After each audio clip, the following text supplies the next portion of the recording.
viewers so far. We're rolling. Thanks for coming in, brother. I appreciate your time. Yeah. Mike Britton's my guest, elected first term, well, as some of the media would call you, a junior counselor. City of St. Catharines. Elected in St. George's Ward. First time around, too, eh? Mm-hmm. Mm-hmm. There's 8 people running that time. It was the most contested ward in the city. Wow. Yeah. And you were a Rick Dykstra ticket guy? No? No. You know what? I didn't really know Rick that much at that point, I'll be honest, but I got to know him once I was on city council. Yeah. So I thought he had a ticket pretty much, and he had a whole bunch of guys that he seemed to be supporting, and so you're saying that, what, you didn't have an affiliation? He didn't give you a helping hand? Because it seemed like everyone that it was associated with him got picked up, got elected, except for maybe Joe and Port Dalhousie there. Okay, let's just make sure. Okay, so we're good. Sounding good. Looks good. Well, looks like a couple of long, lanky, awkward-looking dudes playing pretend DJ. So anyway, I'm Jim Fannon. Welcome to the Jim Fannon Show. This is the new edition of the Jim Fannon Show. We are backing it up with another copy here, so we'll get some good audio, but forgive me, Facebook peeps out there. It's just the microphone off the phone going, so that's all you guys get. But we'll upload it to YouTube, to the Jim Fannon Show page. You can find us on Twitter at Jim Fannon Show, at Jim Fannon, on every podcast platform basically that's out there, iTunes, Stitcher, TuneIn Radio, all that kind of stuff. So, and if you want to interact with the show, we're kind of watching the live feed here, so we'll take your comments and questions. If you have some, you can just chime in on the live Facebook feed, and then catch us later on the podcast if you want to check the audio. So, Mike Britton's my guest, as introduced already, first-term counselor in St. Catharines. Mike, yeah, why don't you just start out by telling us a little bit about, like, who you are, what you kind of believe in, what kind of guy you are, and I'm more interested in, like, if I'm hanging with Mike Britton, what personality type do I have? What are my morals look like? What's important to you as far as friends go when you're hanging out in their basement, like we were talking about? Yeah, well, I'm gonna be honest. We talked a little bit before we turned on the camera about being a 24/7 counselor or not, right? Mm-hmm. And whether that's a thing. And most of my days are like long, full of counsel days. You know, there isn't a lot of that. You're treating this like a full-time job? Pretty much, yeah. Right. And you know, my other side gig is kind of very flexible, so I can spend more time on counsel. But as far as like hanging out in a basement watching hockey, that's usually what we're doing. Right. I'll go over to some friend's house, watch some hockey. You know, they'll be drinking. Leaf I'll fan? be drinking water. You don't drink? No. But I just want to clarify. I'm that. always skeptical 9 a.m. in the morning. of. Oh yeah, Kettle One's in that glass as usual. I'm always skeptical of people that don't do drugs or drink. They always makes me go, whoa, what's wrong with you? What do you mean? You got a problem? Yeah. I think it started because I was cheap in high school. I was like, how are you getting money for this expensive alcohol? My word. But and then I was just like, well, I can't break the streak now. It's been, you know. Right. But so never drank, never tasted it? No, never got into never it. had a desire to. Well, good for you. Many people struggle with it. So, and are you a coffee drinker? I recently kind of got into I it. kind of fallen back too after 25 years of abstinence from that evil drug, but that's a drug too. So we'll get you on that. Yeah. He uses coffee relentlessly. He's an addict. Mike Britton, coffee user. So on City Council, I'm just going to help you introduce yourself here. Chair of the Economic Sustainability Committee, Vice Chair of the Budget Committee. Now, that must be interesting. We can talk a little bit about that.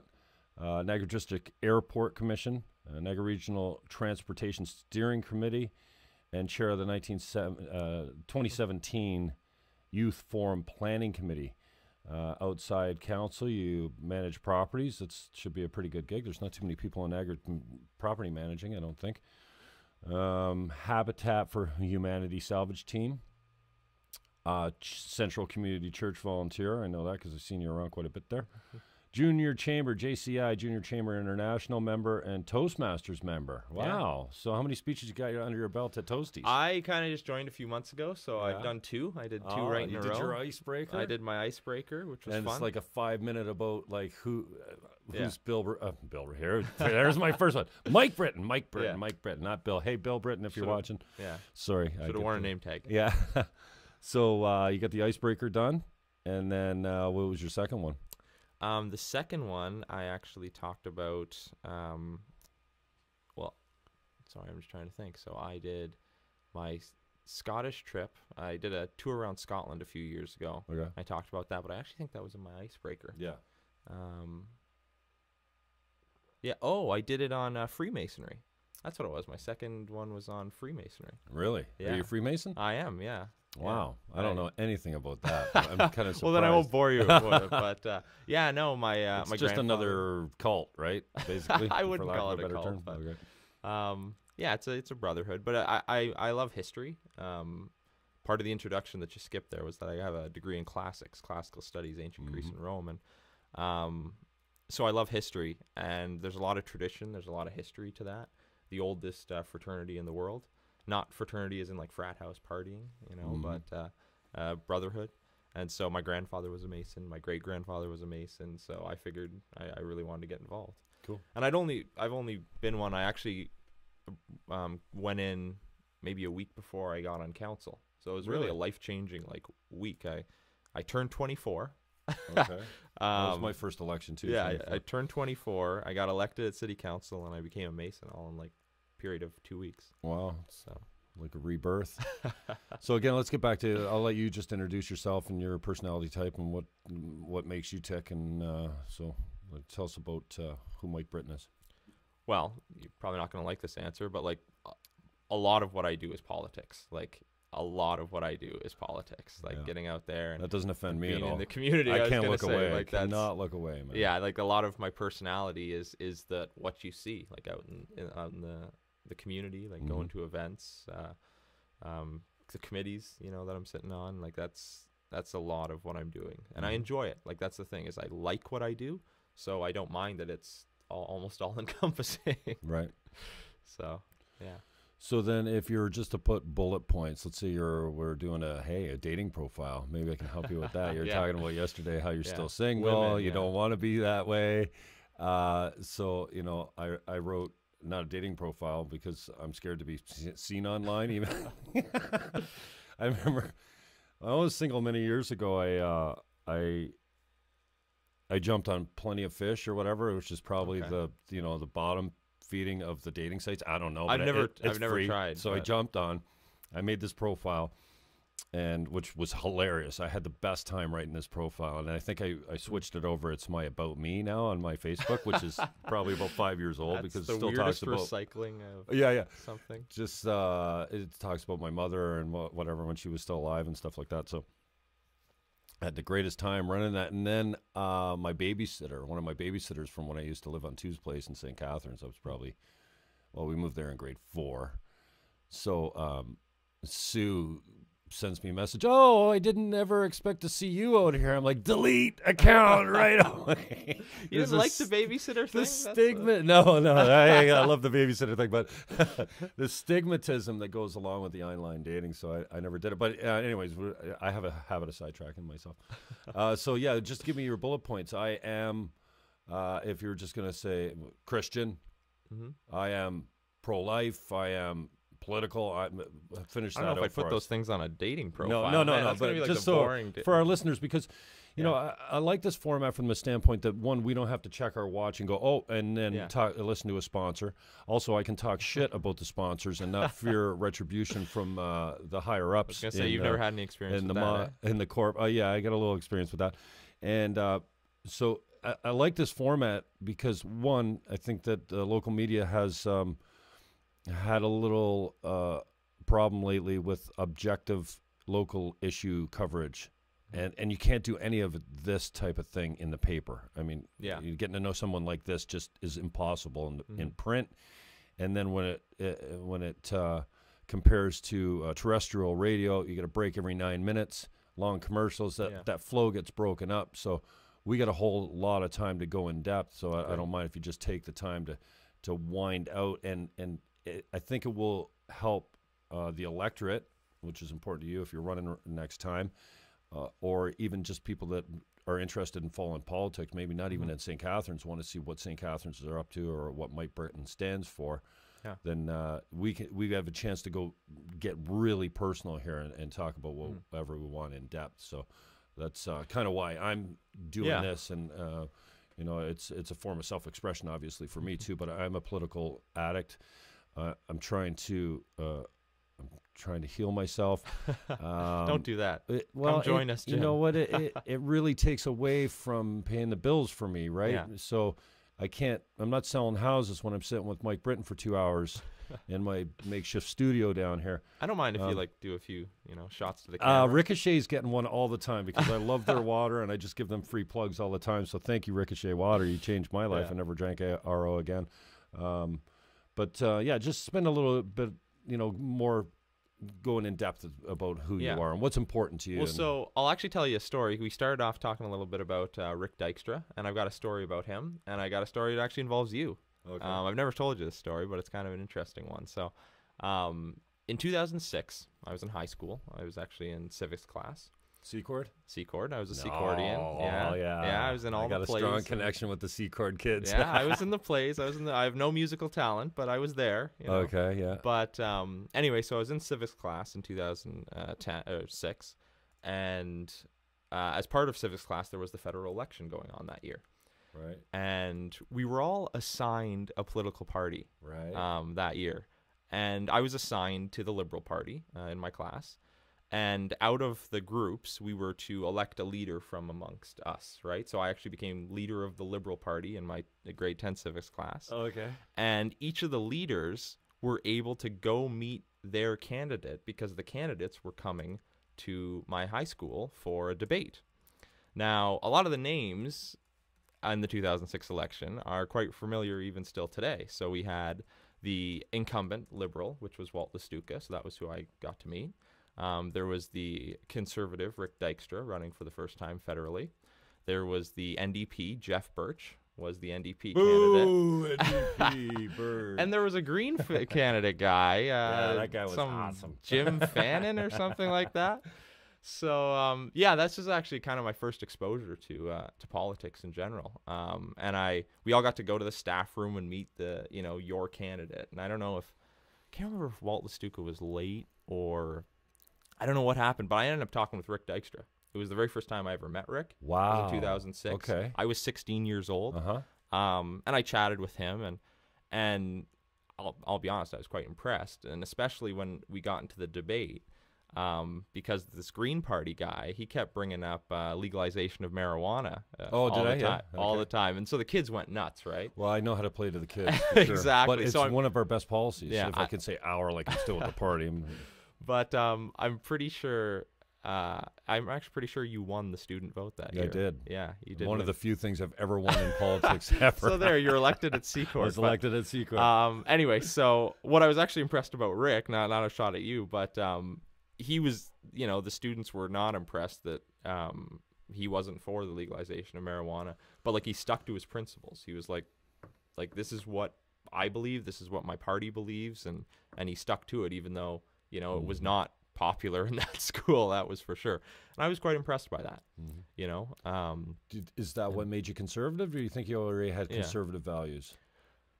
To be honest, I was 16. I didn't have any political values at that point. I was not involved in any way.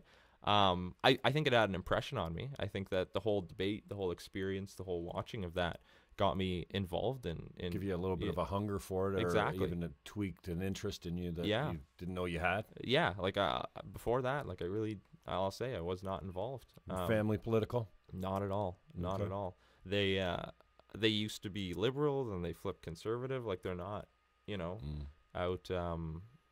out there, campaigning or anything like that. Right. So no political background in my family. My parents wouldn't even tell each other who they voted for. That's how private they were with their political stance. And I often joke, but don't joke. I think if we were that way with our religion a little bit more, I used to be intensely private with my religion. I'm a little bit more open about it now because I have so much fun assisting at church. Running the cameras and doing video director. But my parents wouldn't even tell each other who they voted for, which I found was strange, and but you know, some people take that stuff very seriously. And I remember one time we came home, there was an election sign on my lawn, on our lawn, and my dad went nuts. Maybe not, maybe it wasn't the party he wanted, or maybe it didn't matter, but he was not pleased. He's like, "You didn't put that thing on my lawn, no way!" And we took it down right quick. So, different strokes, obviously, but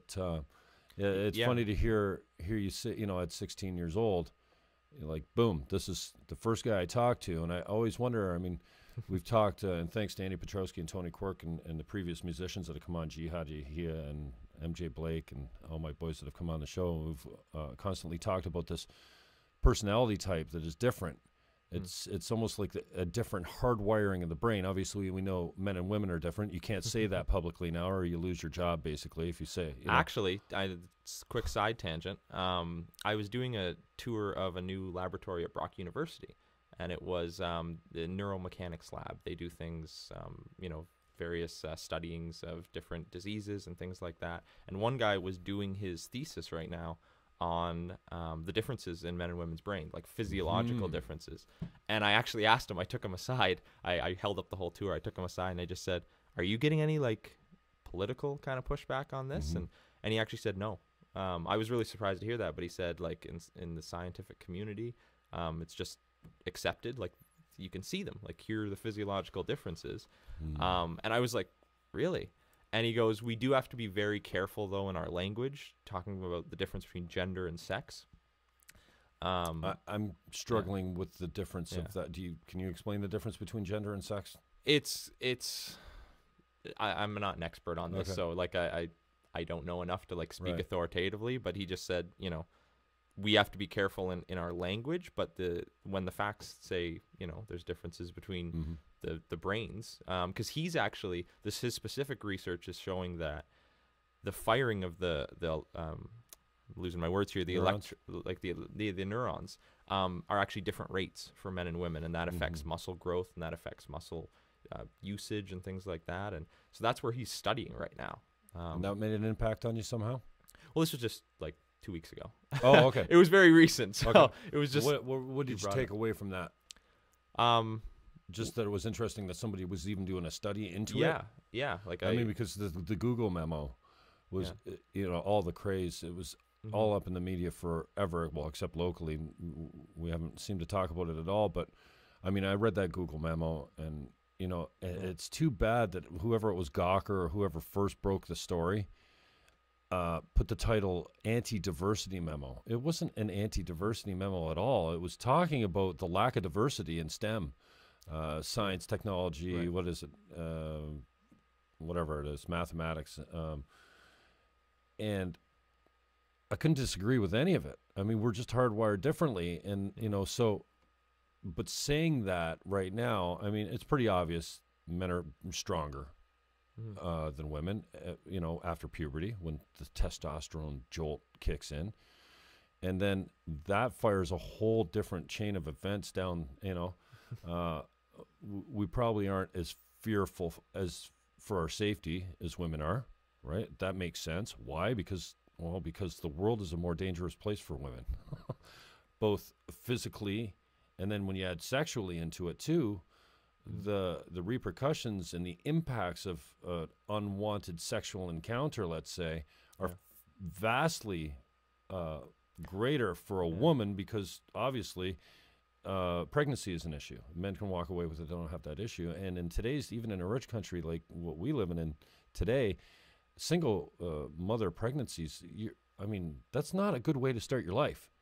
So anyway, I'm as going a down a 6'4" road. guy, like I never had to really worry about that. Right. And it's so it makes sense that if the world is a more fearful place for women, then they're going to have a different way of looking at it. And I don't think that's incorrect or improper or to be honest, I think that like that having a different way of looking at it might not be that we're wired different. That might be just practical, right? You have to have a different way of looking at it, right? Yeah, definitely. But then I'm always interested too about the way the left and right have this different personality type. And I don't know if it's a wiring in the brain so much as it is maybe a conditioning. But no, I think this stuff is biological. I think you're born with it.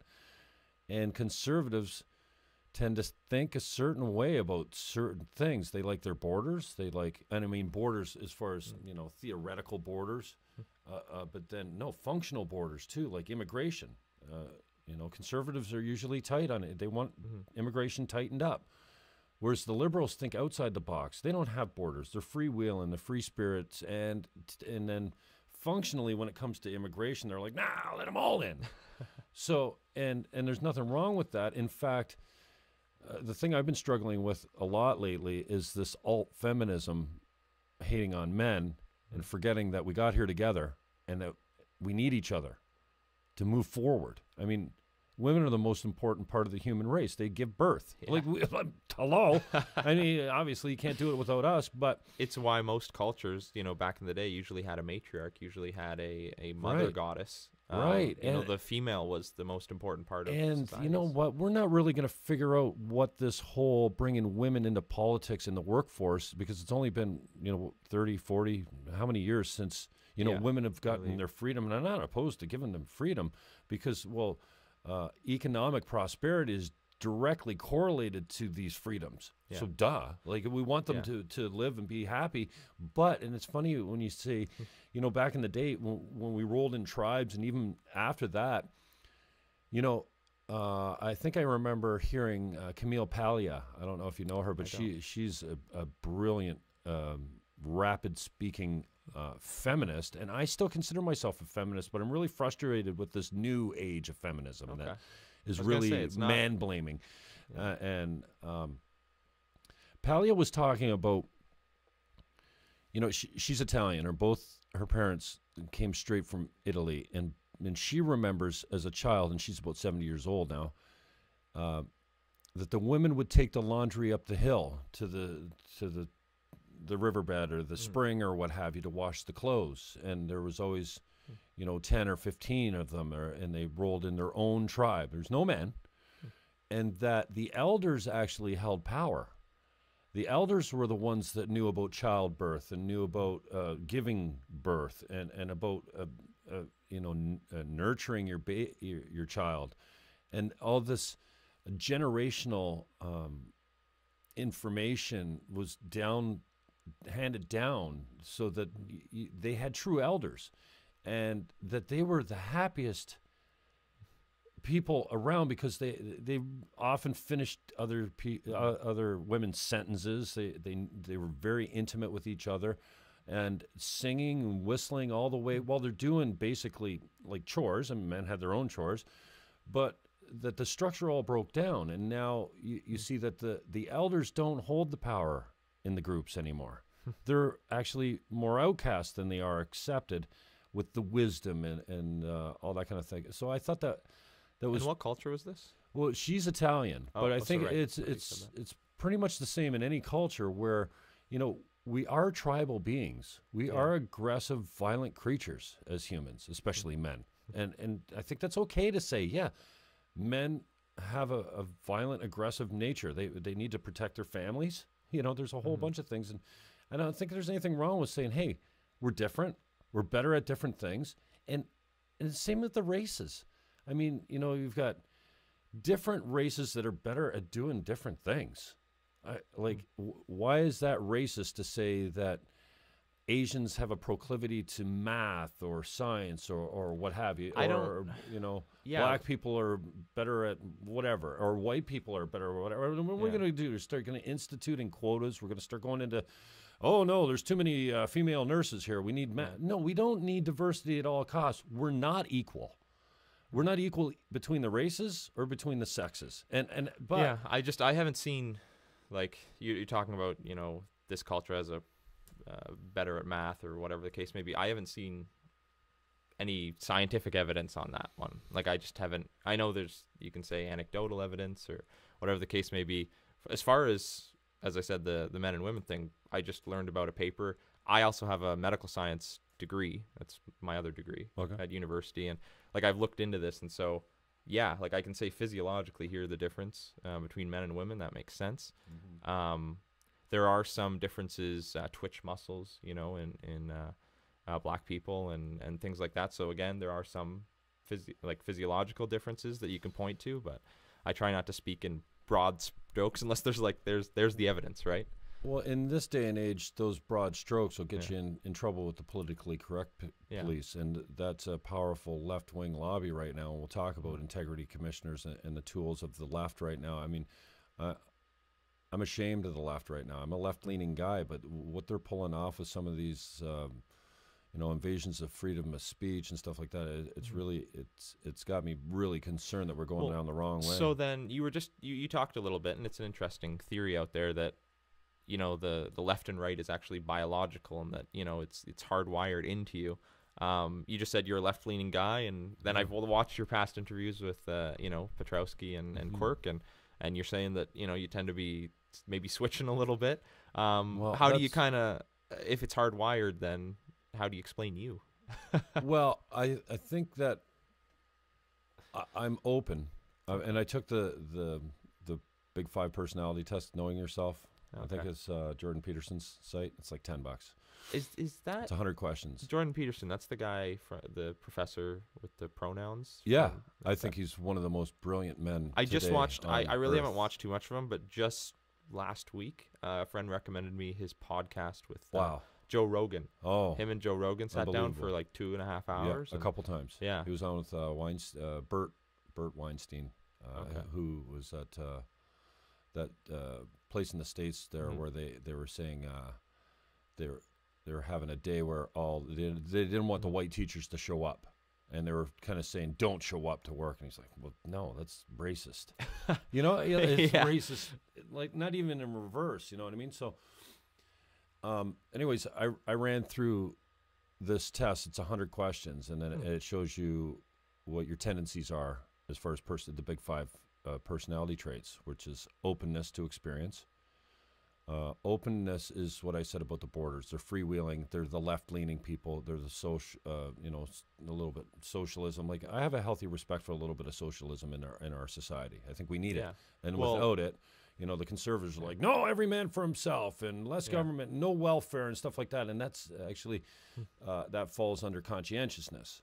Well, so just different. One of the books that I have right now, just beside my bed, actually, is a book called Tommy Douglas Speaks, and it's a compilation of a lot of Tommy Douglas speeches all through his career. And for those who don't know, Tommy Douglas being the NDP premier in, was it the father of Medicare? Yeah, like he invented Medicare. Like, he invented our universal access. Yeah.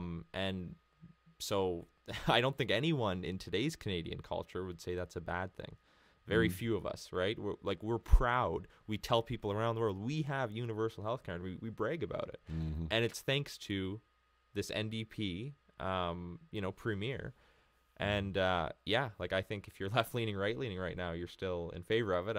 I guess there has been some conversations though about privatization on some cases. Well, but it seems more it's effective, right?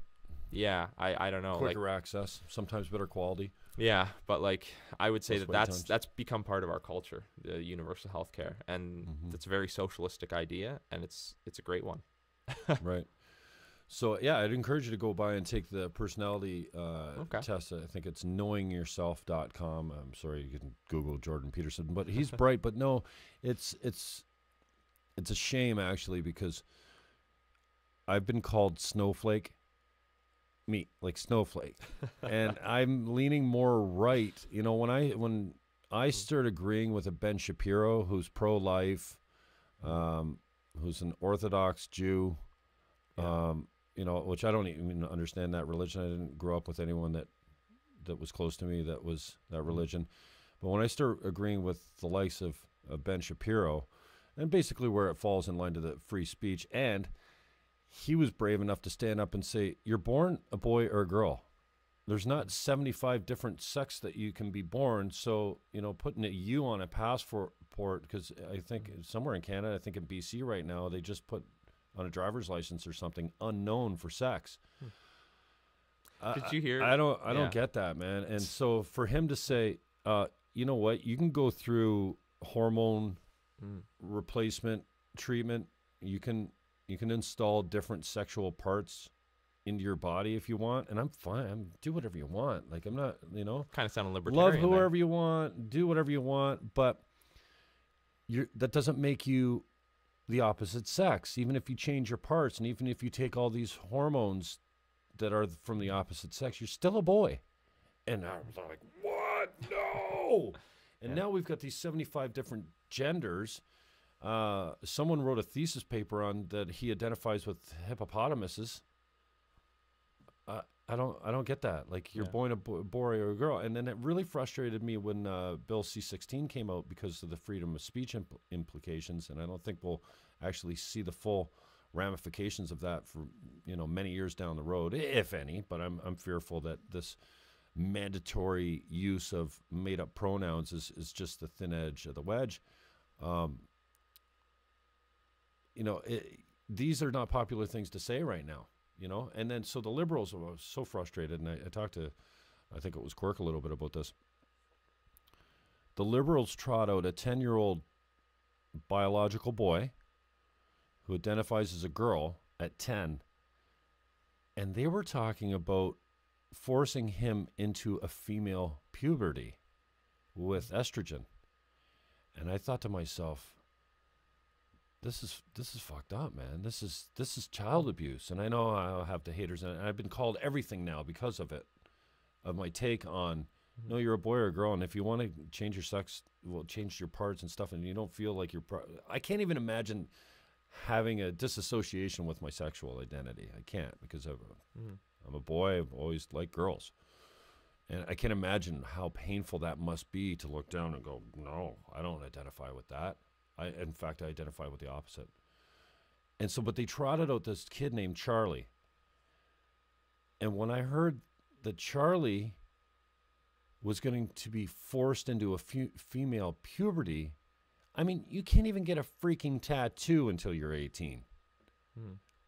And I don't understand it. So I'm not saying, and this is for the family to decide, and I wasn't there or anything, and maybe this kid absolutely is sure that he was born the wrong sex, but to have him in the family make that decision before he's even hit his natural puberty as a boy, it struck me the wrong way, and it left me feeling like that's scary stuff, man. It's, again, like I always like to go back, what do the facts and evidence say? What do the scientific community say? Maybe it's just because that was my first training. That doesn't help science. you any here. No, but because people are always saying, well, you don't understand because the parents and the kid know best, Well, yeah, you're right. I guess from speaking to people, it may not help, but to actually look at the facts and evidence, you can see that your brain isn't fully developed until 25. 20s. Yeah, in your 20s. And so that's one of the arguments against if we're legalizing marijuana, where do you put it? Because it can affect your brain development.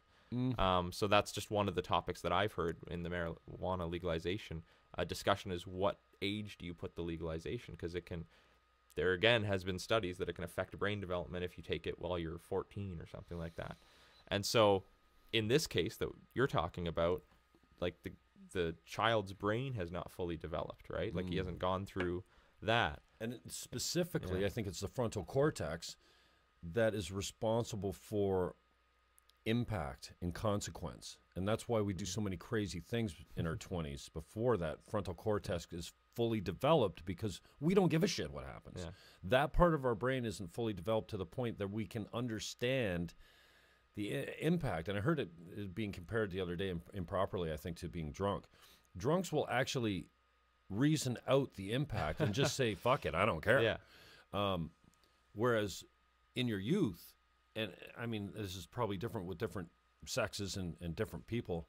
That is just not there. So it makes sense to say, well, no, you have to be the age of majority or 18 years old to get a tattoo, but this is permanent. It's not even permanent. It's ink on your skin. Yeah.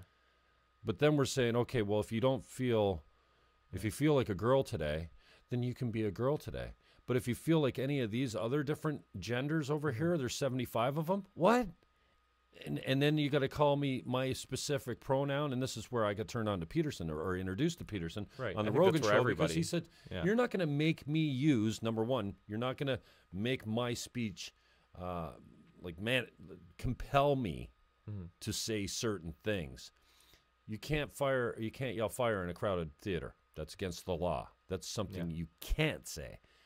You can't, and I don't know why we needed a law for this, but you can't deny the Holocaust. Okay, all right, that makes sense. The Holocaust happened. It was a horrible, horrible thing, perpetuated by sane human beings just like you and me. You know, Hitler wasn't just a crazy. You know, he was saying he was a human being just like us. But then to flip it around, he was an artist vegetarian, actually. Yeah, but to flip it around and say that you must say this, I think is horribly dangerous. And a speaker, I've just been on a deep dive for this because I'm an information junkie. You know, when Ms. came to the forefront, and I'm not even sure this is a women's lib issue more than it was a functional issue. In the English language, there is no, what do you call the Ms. and Mr.? What are those? I can't remember what those. Like the Fulford, master of the house? Yeah, no, it's just what they call it. It's not a pronoun, or is it? But just like a title? Or we had master for young boys. We have Miss for young unmarried girls, and then Mrs. for married girls, and Mr. But we didn't have a word for the unmarried adult female. Right. So, and it kind of did come in through the back door, I think, with the women's lib who were saying, no, we don't want to be referred to as someone's husband. We want a Ms. But that was more a function of language that was failing us. It didn't, you know, in English language, we don't have male and female for doctor. You're just doctor. Yeah. You're not Mrs. Doctor or Mr. Doctor. You know what I mean? Yeah. And so that was, I think, a function of the failing of, you know, a descriptor that wasn't available. So so Ms. came in, and it was accepted because it was accepted by everyone because it was, yeah.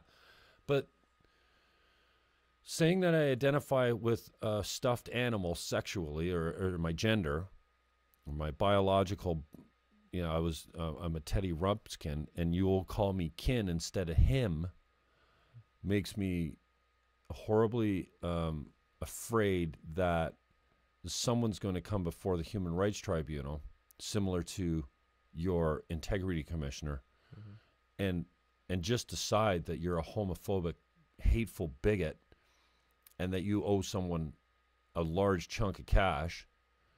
And if you don't pay that large chunk of cash, you go to jail. So if I use the improper pronoun on a rental application, or you rent my house and I call you her because you look like a girl to me, but you've already told me that you want to be referred to as Z, now I'm discriminating again. You know that. So I mean, this has been a long road, and so I've been tweaked by it a little bit, and then Jordan Peterson came on Rogan for this exact issue. So he's a hate-filled, xenophobic, homophobic, bigot, racist. This is what he's been called. And now, if I take any of those ways of being or those thoughts that you're born male or female, and there's really not much you can do about it afterwards, no.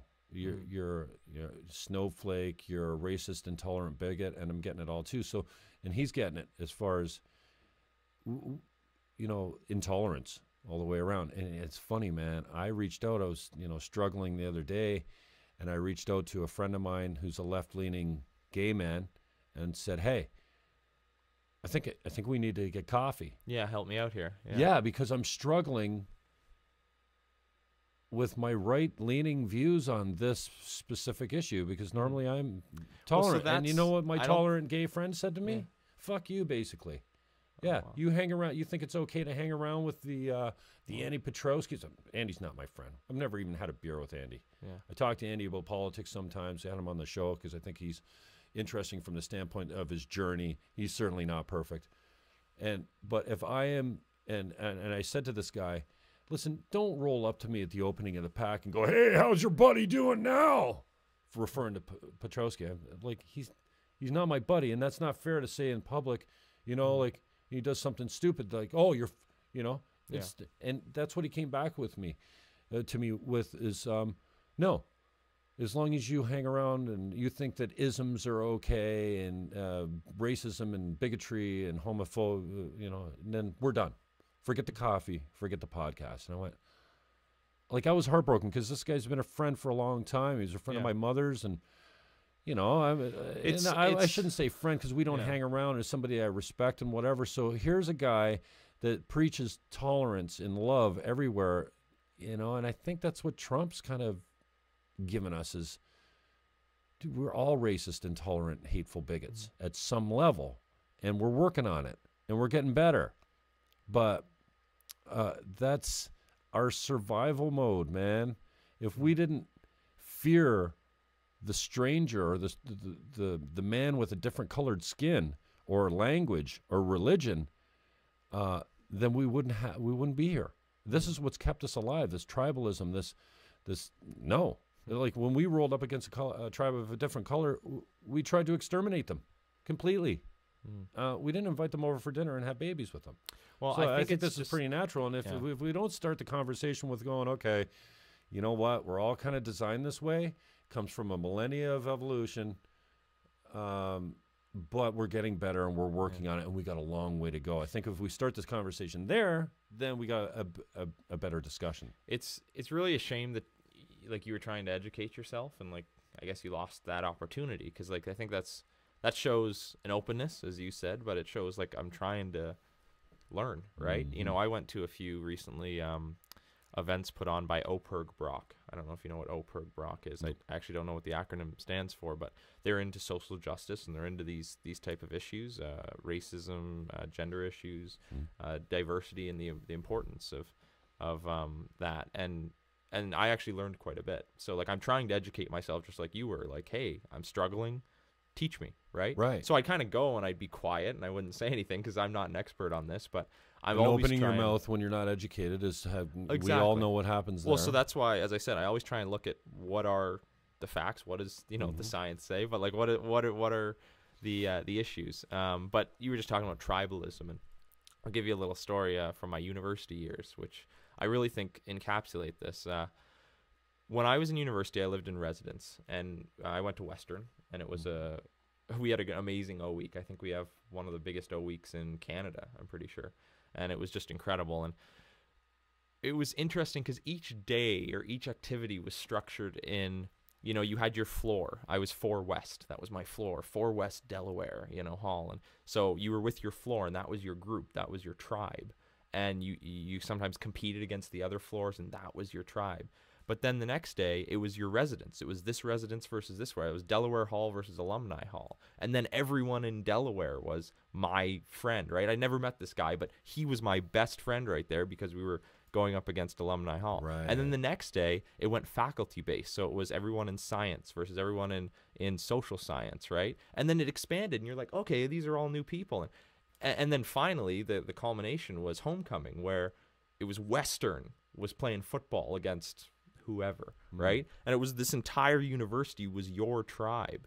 And so it was really cool to see how, depending on what context you're in, how it can expand, because it definitely can expand, or how tiny it can be, your floor, your roommate, very small. And it was really a cool experience, and I think they developed it. I was so impressed how they've developed their programming, because each day you build on it. Each day you build more friends, more people, and I don't know, by the end of it, you just felt like you were a part of a team. You were part of the university. So that was a great experience for me. The identity politics is fractionated us into you can fraction it right down to the individual. Like, Yes. Okay, so black people are oppressed. Okay, so black women are more oppressed. Okay, well, black women with that are single with children, they're more oppressed. Black women, single children that have autism, and this is what we forget, and what was just tweaked in me. It's like, when you leave your country and you see one of your hometown people yes. across the world somewhere, and you're like, hey, now you've seen this person 100 times in your own community and never spoken to them. Yeah, not even so much as a hello or a greeting, or you might know their name, you might know where they work, you might know who their kids are, but you've never spoken to them because it's this little You know, we're getting more social, but you know, I mean, we're not that social. I mean, we're social creatures, but we could do much better on it. So yeah, what I'm just thinking of is like when you see that person across the world in Italy, you're like, hey, countrymen, all of a sudden, and this is the fractionation of the identities is pulling us away as we fight over left and right, and as we fight as men and women, we forget we're human, period. We share more as human beings, it doesn't matter the race, the color, or the religion, or the sex, then we differ. Yeah. And that's, I think, what's been lost. And I think this Trump experiment has really, like the gap is hugely wide right now. Like even before Trump came in, the left and the right, the gap wasn't as big as it is now. Now the ideological and the political gap is wider than it's ever been. And the extremism on both sides is far more evident than it's ever been. This Antifa or what, I don't even know what to call it, but it makes me sick to see these people running around in masks. This is not activism. Yeah. This is not standing up for free speech.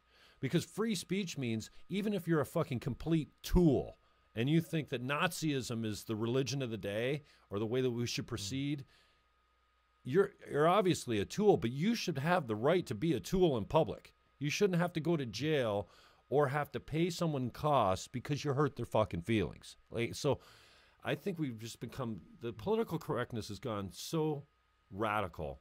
And you know, I always compare it to the pendulum. Man, when it swings back, sometimes it cuts hard. Yeah. And it's going to swing back. And maybe it's swinging this way right now because we swung so hard left under Obama. Or, well, we didn't really swing left. But yeah, I was going to say, like, a Democratic American is still far righter than our conservatives, right? Mm-hmm. So just if you look at the spectrum. So I think it's an interesting conversation that needs to be had. And we're kind of going down the road of identity politics. And that's not why I brought you in. I wanted to talk a little bit of politics. Good chat. Yeah. My guest is Mike Britton. I'm Jim Fannon. You can find us on SoundCloud and all the podcast platforms in addition to Twitter and Facebook. Tell us, NPCA comes before council. So it's Tuesday morning right now, as you Facebook Livers know. I heard there was the same 12 people demonstrating the NPCA out there again. Can you speak to that? Because I've never seen the protest, but is it the same 12 people and no more? I actually, I had to go to No, I was at City Hall about 5 p.m. because we had the Trillium Awards last night before council. Trillium Awards are for gardens, you know, in the city. In chamber. In chambers. It was actually just outside the chambers in the other room. But so anyway, I missed the protest completely. I didn't walk through it. I was up there, so I don't know the size of it. I did see a picture. I think it was Melinda Cheevers from Niagara this week tweeted one out, and it looked like it was bigger than the usual 12, but I didn't see it. I'll be honest. Now the chamber was filled, and the interesting thing about this was there was, I'm not going to say half the chamber, but there was a third of the chamber, and they were all wearing "I love the NPCA" stickers. And they were there was some unionized staff, there was some non-unionized staff. They brought out, you know, some of their family or whatever, and then the other, you know, kind of was this side, and then this side was some of the protesters came up. A lot of them didn't, but yeah. So it was an interesting dynamic that last night, that's for sure. What's your take on the NPCA? Do we need to get involved here? Is this just Andy Petrowski would say this is the politics of distraction? Let's get to homelessness. Let's get to taxes. Let's get to water rates. Let's, you know, the NPCA. And I mean, I was kind of tweaked by the NPCA because of the issue on Thundering Waters. I feel like they got caught with their pants down a couple times. And Tony Quirk was really good about addressing all those issues. And I kind of learned a little bit from him from the standpoint that he doesn't think it's a bad deal that Barrett got hired from the board to staff. Happens all the time. That's not cronyism. Yeah. Okay. Well, you see it, to be honest, where you see it the most is in not-for-profits all the time. And like ones that nobody would question their motives. You know, places like Community Care or something like that. Where why would you not question their motives? I don't know. It's still cronyism. I'm just saying, like it's very common. I've seen it. Like, right. So, but it just when I read the Code of Conflict, and Code of Conflict says you may not benefit in any way, shape, or form from being on this board. That job as a CEO or a director or what have you is a huge benefit. But and Tony made the point that no, as long as you don't vote for yourself, it's no conflict. Yeah. I'm like, well, I don't get it. And then he really articulately spoke to the level of expert expertise in some of these board members. They're familiar already with the people around the table, but they have a specific expertise into the field that they are applying for. So I don't get it. But what's your take? But so to get back to the NPCA, I disagree with you on one thing that you've said in the past, and I think we've talked about it before, and that's, well, this is a distraction, this is a waste of time. I can, chew gum and walk. I can do two things at once. Like, I don't mind spending time on some issues. That's why we're elected. So I've openly said, like, if you have an issue, bring it to me. Like, I want to specifically said that about the NPCA. No, not about the NPCA, but I'm just saying in general, like dual direct. So code of conduct. I think if it's an issue for the people, I'll discuss it. That's fair enough. Yep. So that's where I sit on this. So this is clearly an issue for, as you said, the same 12 people, but it's an issue for some people. Mm-hmm. We got. I'm just trying to remember, like maybe 7 or 8 emails Sunday and Monday, the last couple of days, about this. So clearly people are concerned. The accusations that are made are very serious. They're very serious accusations. But when you say, should it be discussed at council, should it be this, should it be that? The answer is, I have no idea. We've never put an official document in front of us talking about these accusations, talking about these allegations. We've had a number of documents granted from the source, from the NPCA, showing here's our year-end summary, here's our executive summary, here's our whatever. Mm-hmm. And so it's as a counselor, we've got the CAO of the NPCA saying, we didn't fire 25% of our staff, and he would know. You would think, like, as the CAO of the NPCA, you think he'd know. And then you've got an MPP.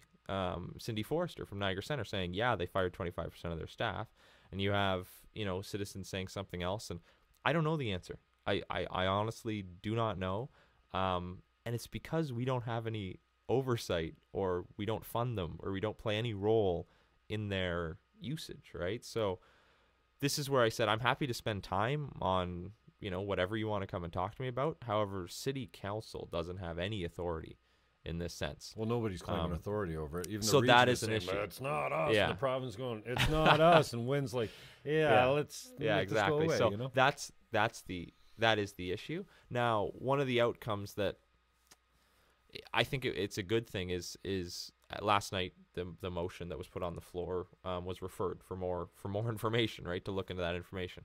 And so now we're going to have city staff who don't fund the NPCA, don't appoint board members, they have no bias here, to my knowledge. I have no idea, but they're going to look into some of these issues. The problem they're going to run up against is, where do they get their information, right? But it'll be interesting to see what that report says when it comes back, because though I'm happy to discuss any issue, because I think we've done some good work, and I'll give you some concrete examples about stuff that's not within our mandate whatsoever. I personally have moved a couple motions that are not within our mandate, and I'll tell you why I did them. One of them was about when the autism funding was cut at the provincial level. I don't know if you followed that story, the Autism Doesn't End at 5 campaign. Mm-hmm. That was a woman in my ward, actually, in my community, contacted me and said, my son's autistic. He's losing his funding. He just, turned 6. And I was like, wow, that's heartbreaking. And how we worded the motion was, we were requesting the province, because we can't tell them what to do, to put the funding back in this model. I did my research, and we also said circulate this to the other municipalities and get a public pressure, because that does work, and look what happened, right? I'm not saying my motion changed anything, but I think the cumulative effect of motions from all across the province, from both opposition parties in the legislature, that pressure, the Liberals changed their mind, or the government of the day changed their mind because of that public pressure. Another example is, I moved a motion about banning asbestos within Canada. I went to this is a federal issue, so I went to one of these, the day of mourning, which is for workers who have died on the job or got injured on the job, and they had a speaker there, and she spoke about how her father had died of mesothelioma from asbestos exposure while working in, I believe it was a GM plant, and her uncle was just diagnosed, same thing. And I had no idea, to be honest, until I heard the speaker, that we were still importing asbestos, like as a exporting. Yeah, sorry, exporting asbestos. Yeah, and the idea is like, should Yeah. the government of the day be charged with murder for Yeah. exporting something But- that's known to kill Yeah. people? So to get back is we moved a motion in support of this this union who was fighting the federal government at the time, and I wasn't the only one. Like I moved it, a bunch of other municipalities, and again, public pressure.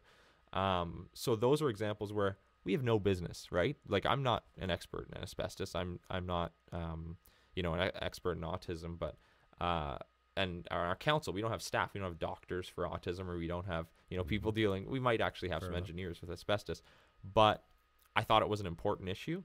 I thought that public pressure could make a difference, and it did. Those are two concrete examples where it did. And so I'm happy to deal with issues that aren't necessarily within our context, but we have to be realistic in our expectations, right? And we have to be realistic in how we word the motion. The motion last night was, whereas City Council has lost faith within the NPCA. I have no evidence. I know that there's a lot of public pressure, against them. I understand that, and there are some serious concerns, but I can't say that I've lost faith in them. I have no concrete evidence to show that, right? So we'll see what that report says. Yeah. So, and it's my take that there's so many very serious issues that we're facing right now in our community. Jobs is obviously the buzzword, and I'm not sure that governments do anything to create jobs. Obviously, they create a climate where businesses can flourish, but 100%. government just doesn't make jobs at any level. And that's why, how many elections have I run in? Coming up on 10, I would say, with internal and public and external elections. And my, jobs are the buzzword, and getting people elected even. And I constantly am like, you know what? That's so much bullshit. We don't create jobs as government. And if we do, we're creating the wrong type of jobs. You don't even want the type of jobs that we create. You'll never have a chance to get them. You might want them, and you might think it's good for the economy, but you'll never get them. Yeah. So, the politics of distraction, for me, take away from these important issues like taxes, like hydro costs. Again, it's not in your purview or your mandate. And I'm not saying that the NPCA falls into that category, because I think it's important. It seems to be kind of a rogue institution that maybe has lost its way. Maybe it's just the perception. Maybe it's just a bad PR campaign. The point I was trying to make is I don't know. Right. Like I honestly don't know. And I can't say that I know much about it either, but the optics are all bad. No, we didn't lobby. Well, yeah, we actually found that you had a lobbyist. Oh, yeah, well, we did lobby. Well, no, that was never on the table to pave over the PSW. Actually, yeah, you were considering doing it. You kind of feel like you're in the developer's pocket a little bit, or they are. No, we yeah, I get your point. no, we didn't. No, and then it finds later that they had. So I think it's a massive PR problem, obviously. But then when we go down the road of governance, I campaigned on no one Niagara. I don't want to see centralization of power any more than it is already. In my opinion, the region, if anything, should be dissolved as an elected body. Yeah, we can have a service provider or multiple service providers to buy in bulk and get the discount that we need to provide services for Niagara citizens that are consuming water, and we have to get rid of our waste, and we have police and public health, and even if you put economic development under one roof from all the municipalities, which some municipalities are too small to even have an economic development. Yeah, they don't. I didn't even know that. Yeah. So there's not 12 economic development departments. There's more like 5 or 7, because they'll and then the integrity commissioner and the code of conduct, and then we talk dual duty, and dual duty always for me, and I have nothing personal against Mayor Senzik. I think he does with me a little bit for whatever reason. I don't know. I mean, I think it's interesting that people will not disclose that they have hate in their heart, but they're like, when when you look at someone, you're just like, no, you're not my cup of tea. I don't like you. You don't know them. And then very often later you'll go, okay, so I was wrong on that. Or maybe you're validated on it. But we all have this thing in us where you don't like someone for no good apparent reason. Anyway, I met with Walter a decade ago and said, hey, plug me in if you see an opportunity for me to help because I care and I want to help. And I had known him. And so, you know, I did, taking a shot at what he did at the Grape and Wine Festival, you know, changing the name to the Niagara Wine Festival, and then moving to the St. Catharines Chamber of Commerce, and then changing that to the Greater Niagara Chamber of Commerce without actually being great or anything or taking any other. If you took Welland to Niagara Falls, and I'm beating a dead horse here, but and then with the idea that one big group is better than 12 small groups, this dual duty came up, or dual, double direct or whatever you call it. I thought, and I still think that was the thin edge of the One Niagara movement. First, we get a little tweak here, and I love how he tried to sneak it through in the first weeks of the mandate. Oh, come on, province, just let us do a little test pilot here. Yeah. I'm like, well, that's genius. I don't get it because I don't, you know, and then after I delved into the double direct or the dual duty, I didn't like it at all. Yeah. But for me, it's a narrative that's buried back there that's moving this whole One Niagara thing forward, and I felt like that was it. And the One Niagara, I swear, will never pass a triple majority in the region the way the political structure's set up. It would have to be the province, and I don't think any provincial there's no will right there, no political will right there. And so I'm frustrated with the amount of time that we spend talking about things that just don't matter. Like, what the hell is double direct going to change? How is that going to make my life better? Well, it's not. It's actually going to reduce the number of councillors. That's why I stood against it. And it kind of favors the centralization of power. Yeah. Kill the region. We don't need it as a governing body. But let's not make another level of government that's distant from the people that have the problem. Like, let's keep the solutions home-based, like closest to the people that are suffering the problem, because as you get further away, you get the municipalities that are closest. Then you get the region, they're further away. Then you get the province even further away. And then you get the feds even further away. The feds can't possibly know what's right for Wainfleet, for Niagara Lake. Right. So I guess that's a little bit of my frustration is, like, how much time have we spent on, and I want to get into the Integrity Commissioner and the Code of Conduct because I think it's wholly important. You got to let me answer a dual rap because I'm on the other side of that. Absolutely. And this is I'm doing too much talking. You're my guest. You should be doing the talking. I could do a monologue anytime. But as far as dual rap is concerned, you mentioned a little bit, like, you know, what's Walter's agenda, you know, because it was Grape and Wine and Chamber of Commerce. And before he ran for mayor, I didn't know Walter. I don't think I ever met Walter before he ran for mayor. I guess his I think one of his family members used to live across the street from my family, but I didn't know Walter at all. So, and I ran on dual rep. It was on my brochure. You can go look at it, you know, flip it up. It was under, I actually had it under a heading about property taxes, holding the line on property taxes, but it was dual representation. It was right on there. And how this happened was when I was looking at running and I was looking at building a platform and looking at some issues, I went and talked with one of them, of course, was actually Keith Yeo from the Chamber of Commerce, so that makes sense.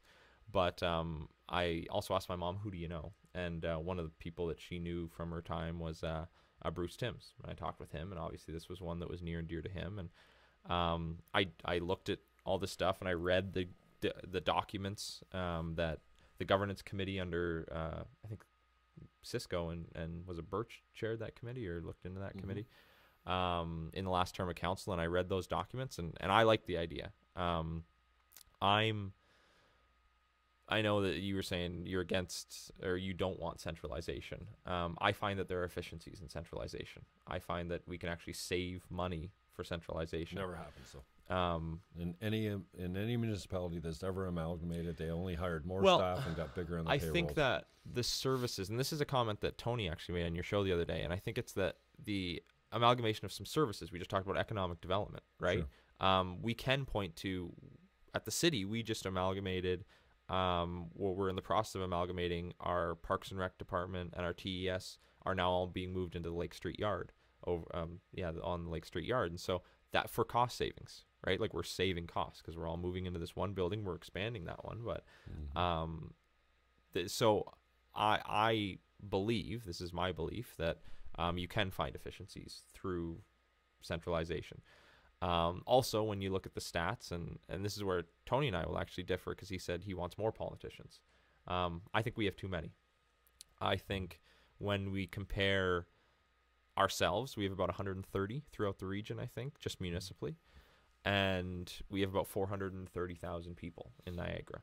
You look at Hamilton, which I know is a one-tier system, a different city, but they have 550,000. They have 100,000 more than us, and they have 16 people. 16. Now, is that too low? Maybe. But when you've got 16 on one hand, you've got 130, there's got to be a happy medium. There's got to be a happy. Now, to Hamilton's point, they don't have two tiers. They're getting rid of the region, to your point. There's not many municipalities that have the two tiers. There's only a few in Ontario that are left, I think. And so I think we could reduce the number of politicians and not hurt democracy in any way. Yeah, let's start with killing the region. There's 31 of them right there, including the chair. Big paychecks, not so much getting done. So, well, I appreciate your thoughts on that, but I will say that, I disagree with the idea that even if you find efficiencies, they'll be absorbed with new staff because there's always, every time we amalgamate, there's never been a case of it anywhere. And actually, there's a lot of de-amalgamation going on. You know, they were forced into it, or they decided it was going to be a better deal, and then we're like, no, this ain't working, man. Let's go back to the. So I'd like to see that, but just switching gears to the Integrity Commissioner, because, and I think this is a wholly important conversation because we haven't, well, at the region, we haven't dealt with the code of conduct yet. I see something very lacking in the idea that a code of conduct doesn't respect freedom of speech or the charter at any level, especially for a politician. I think a politician needs to be able to say whatever the hell he wants where it relates to politics. If you don't like it, vote him out. If he commits a crime, then okay. Yeah. But other than that, I mean, just because you say something that's offensive, or, you know, somebody used the other day, if a regional council, a female regional councilor was on the beach topless in town here, that'd be that could be a code violation. I'm like, really? But if she was on Cuba on a nude beach, like, because it's legal to be topless in Ontario. Yeah. But on a nude beach, you know, on an international nude beach, now it's not offensive to me. I'm like, come on, I don't get this. So now it gets into the idea, okay, well, first of all, we don't have a standardized code across Ontario or Canada. I think that is important. Yeah, I would agree with that. The way these integrity commissioners are appointed with no real expertise, and being appointed or hired by the current sitting government is, you know, obviously could be abused. On that, just a quick, like, we'll go through each point, but I don't know how to solve this one, but I don't like that it's one, like, person. You know, you talk about jury of your peers. You talk about the relationship to the charter, and that, you know, one of the things you have is right to be judged by your peers and stuff like that, or one person, like, is going to decide whether this was right or wrong. Everyone has their own biases, as we talked. Everyone's an individual. Everyone. So, like, down the bias. But I'm just saying, unconscious, mandatory unconscious bias training. But yeah, so that's, I don't know what the issue is, because it's already a very expensive process. So I don't want to hire 12 of them. Right, that would be ludicrous. But it's just one of the issues I've had. I don't know what the solution is. Yeah, well, I think the solution is a code that's consistent right across all levels of government, that allows people to say what they want, with the idea that unless you're breaking a law, well, and we even saw, you know, the Municipal Elections Act doesn't really give a recall mechanism. You can't vote someone off council because they're a drug user, Rob Ford. Yeah. We saw that, and I think that maybe people now are thinking, you know what, maybe a recall mechanism would be good. I think you were talking about certain under certain circumstances, referenda I think would be good. And, you know, Petrosky, to his credit, he's done some good things and some not so good things. brought a motion forward at the region one time to initiate a referenda. He had the questions all laid out, and he got voted right off the floor. What the hell's wrong with having a non-binding plebiscite where people can go and vote and and politicians can take the pulse of the community and go, oh, really?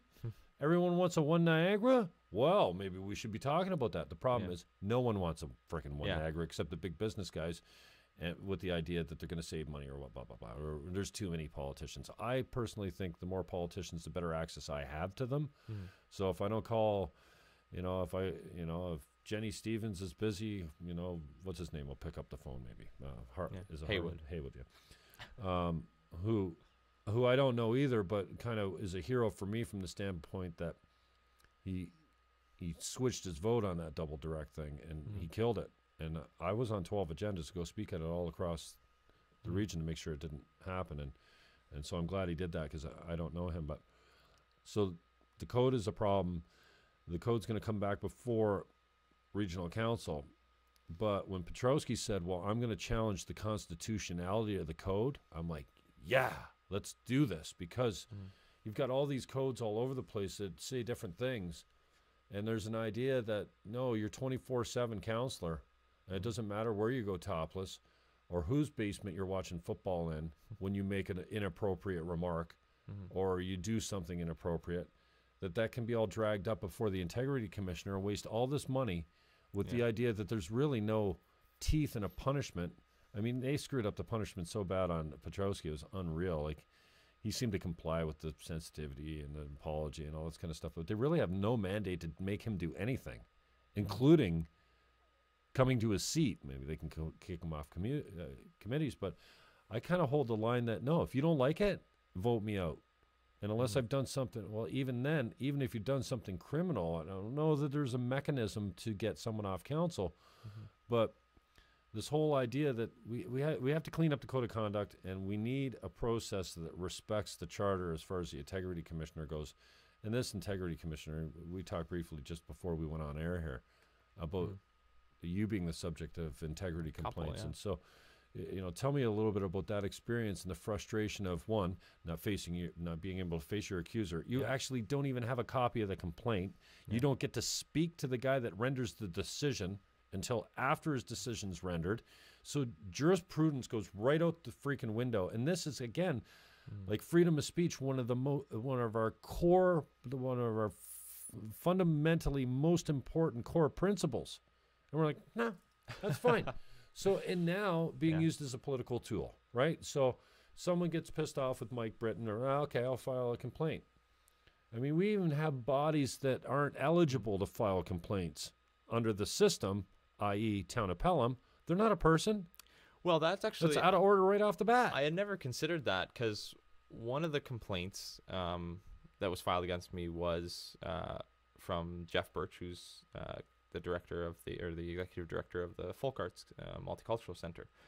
And I remember about halfway through when it kind of most people were on the side of, this is a waste of money, this is ridiculous. The narrative was tried to be switched. Well, no, it wasn't Jeff Birch. It was the Folk Arts. Even worse. Yeah. So I actually don't know how that ever got cleared up. But that was what they kind of said, was it was actually the Folk Arts Board that filed this complaint.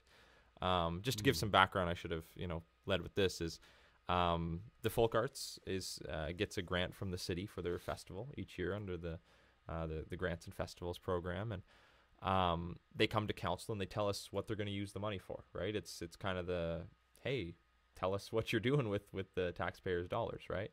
And I had heard some issues. I love the Folk Arts Festival. It's I think I went to every open house the last 2 years, and there's about 30 some of them, there maybe 20.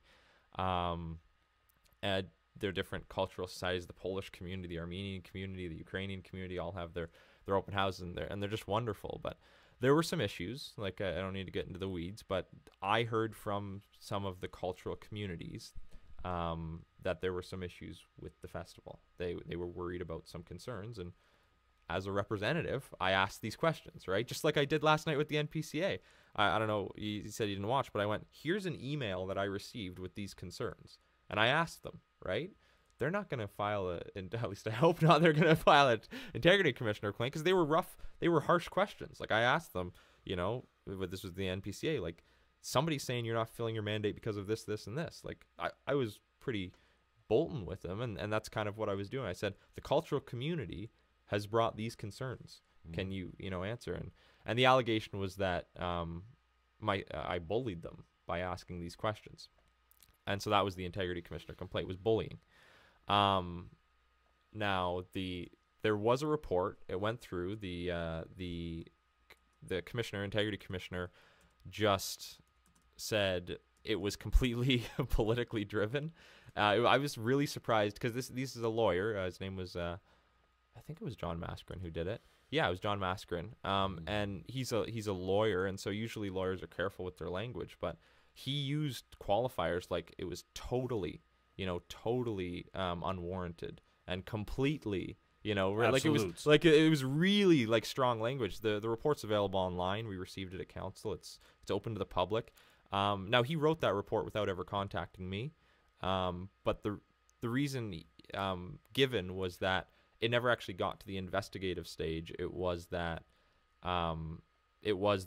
he was able to just watch the video and see that there wasn't enough evidence to even go forward with it. Cool, man. So I mean, in this case, it worked out all right, but I mean, it could have very easily turned out the other way. And then what? You're sitting there going, "What? No one talked to me."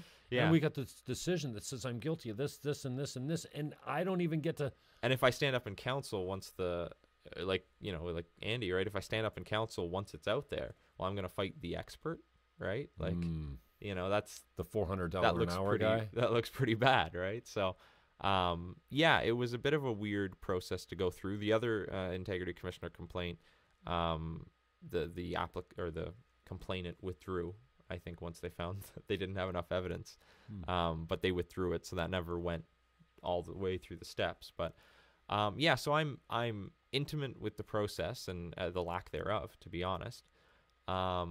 I think that, as we discussed, there is a need for oversight. I think that there is a need. I'm a believer of that. But the standardization of a code would definitely be an important step to making it more effective. What's your take on capacity? I mean, this has been talked about a lot, official capacity. Yeah. And the code, I think, the code of conduct came before. Mascarin brought the code of conduct to the region. Yeah. And then Volpatti and Quirk gutted it, as far as they made 54 changes or amendments to it. It sounds like it might actually hold, but it's going to come back. It might be approved by the committee, though, and then come back to be ratified by council, and maybe there'll be some debate over that, but I'm not sure what happens there. But this idea, and then Sandy Annunziata, obviously, I don't know Sandy that well. I like Sandy kind of a lot. I went to high school with him, so I knew him from Notre Dame a little bit. He's a man's man, and I'm kind of that guy too. I don't agree with everything he does. He's obviously conservative, and I'm kind of a lefty. But big gonads, man, taking the chair at NPCA.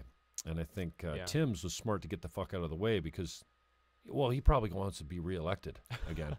And I'm thinking that probably being the chair of the NPCA for Bruce wasn't the most appropriate place for him to be if he wanted to be reelected. So I think he got out of the way smartly because of that. It was a hornet's nest for Sandy to get into, for sure. Like, I'm going to be honest, takes big just gonads. last night, like with the debate that we had last night, like I almost wanted to stay quiet, right? Stay out of it. Don't say anything, because it's such a hornet's nest. But I realized, like, I had these questions from residents, and I needed to stand up and ask them, right? Like, this is because I didn't know the answers. So, and I'm certainly not prepared. And I love having this conversation. So thanks. Mike Britton's my guest, counselor for City of St. Catharines. We actually think in conversations. I mean, you can sit there and think all day in your head. Nothing ever changes. It's not until we try to articulate our argument, and this is what I do as an openness, low in conscientiousness. I'm about ideas, and I want to discuss the issues of the day, mostly. But it's not until I put the words off my lips that someone will go, no, that's wrong. And we were talking about this Charlie thing with some Green Party friends, old Green Party friends, because I'm not really connected to the party that much. I was in Toronto this weekend. had dinner with a couple of girlfriends of mine that were connected to the party that go way back to '06. And so I was articulating this frustration about Charlie, the 10-year-old, you know, and I probably got my information wrong, but I phrased it as like, at 10 years old, you shouldn't be able to say, okay, take this sexual organ off me and put a new one, a different one on. Like it sounds like. But it's not until I present my case orally and verbally and out to the universe that my friends and enemies, and by the way, I learn more from my political and functional enemies than I do anyone else. Because the yes people are like, oh, yeah. When you hang around with people all think the same, you don't learn a damn thing. So it's not till the words come off our lips that someone go, oh, dude, that's so wrong and this is why.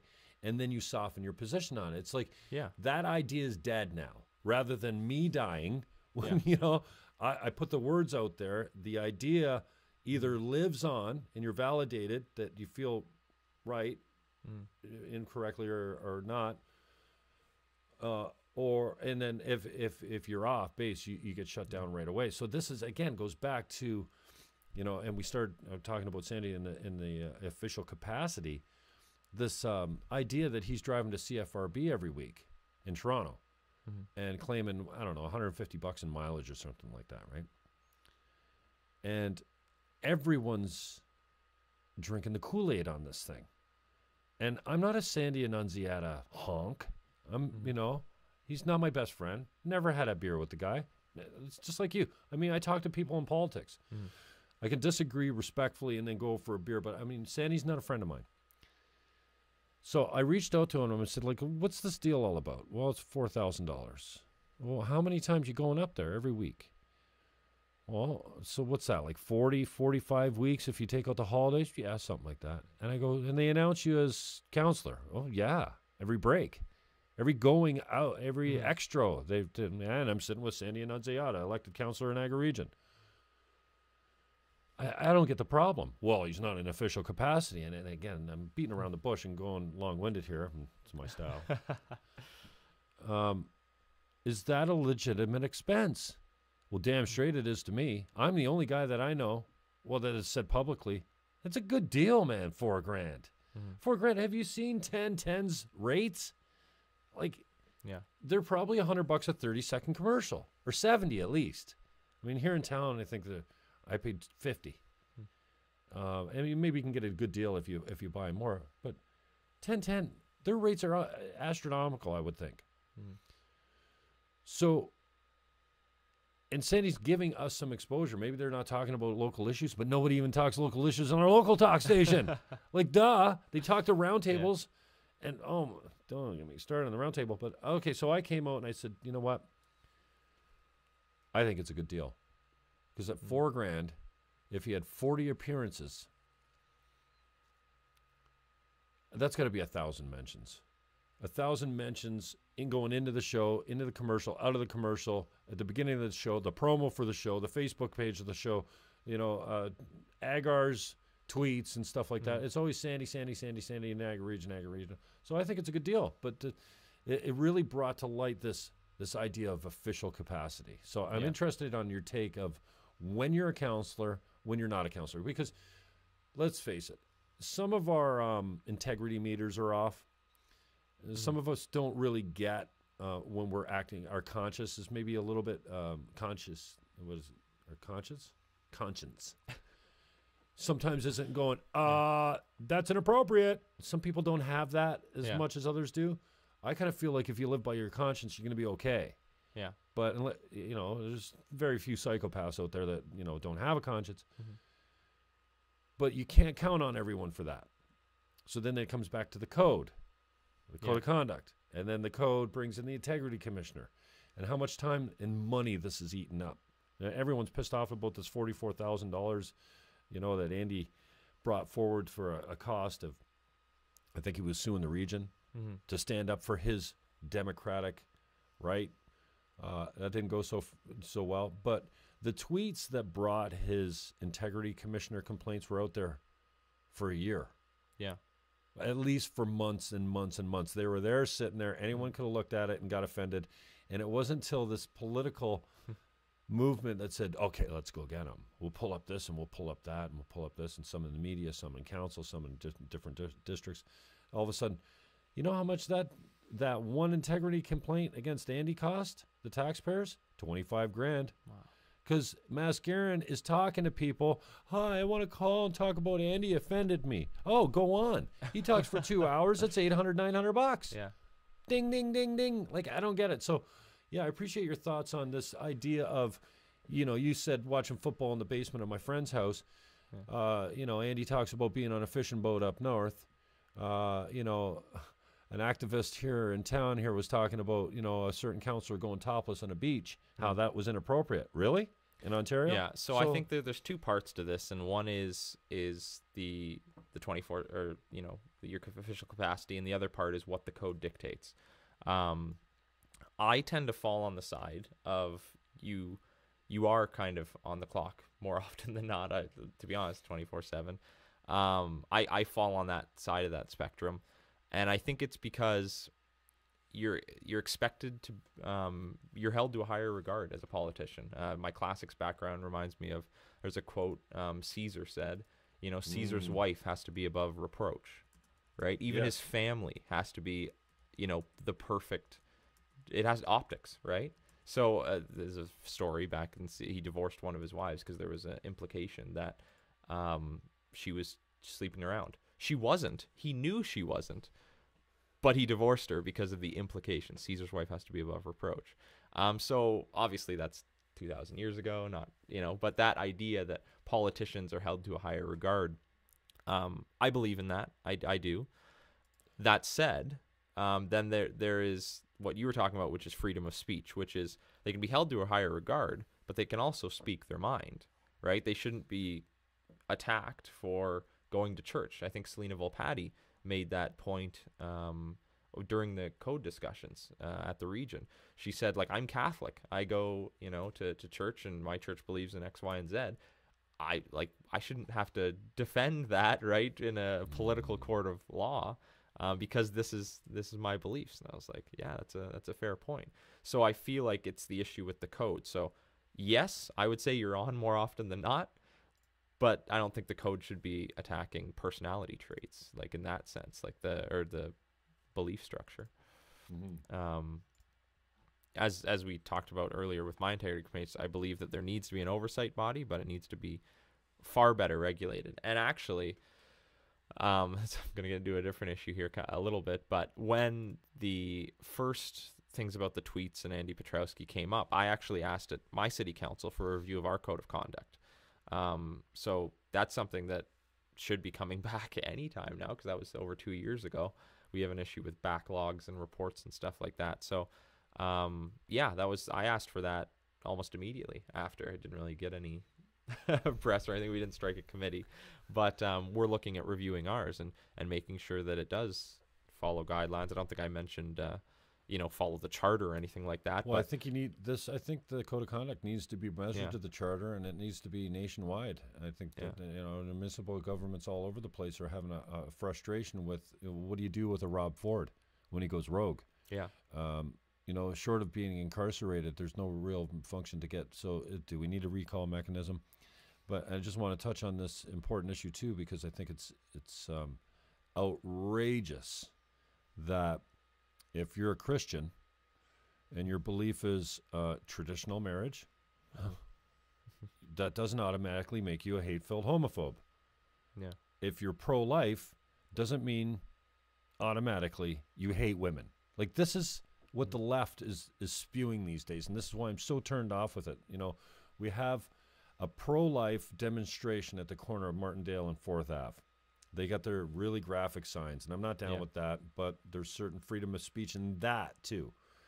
I know there's an argument of what happens when I drive my 4-year-old or my 10-year-old by that goes, Mommy, why is there a dead baby on that placard? Well, placard, you wouldn't be using that term, but... it's very intelligent for you. So, measuring the freedom of speech, the aspect of freedom of speech was so important, especially for the ideologues, for the racist, homophobic, intolerant assholes out there. it's important, especially important for them, so that they can show the world what an idiot they are. Mm. But the idea that if you're pro-life, you hate women is so far whacked out. Like, this is where the conversation stops. Oh, you hate women. So they're protesting on Martindale Road. Some jackass comes up shirtless with something written on his shirt, obviously looking for confrontation. He stomps all over their signs. This actually happened. I don't know if you heard this. It got reported. And, man, do we have a low threshold for what is news these days, especially locally? Ugh. Yeah. And I'm not saying this is news. Don't get me wrong. Bad interviews. The idea. So this guy comes up, and he stomps all over their signs and tries to ruin their signs. And he's probably having words with them, too. In my mind, it's like, if you spit on someone, that's assault. If you throw blood on someone, that's assault. If you take their sign out of their hand and put it on the ground, even though you maybe haven't even touched them, I think that could be threatening, and it could be seen as assault. And I figure that's more assault, destroying a protester's sign at a picket. Imagine doing that at the picketers right now at Niagara College. No. You think that you get away with that? Oh, no. So, again, I think that's more assault.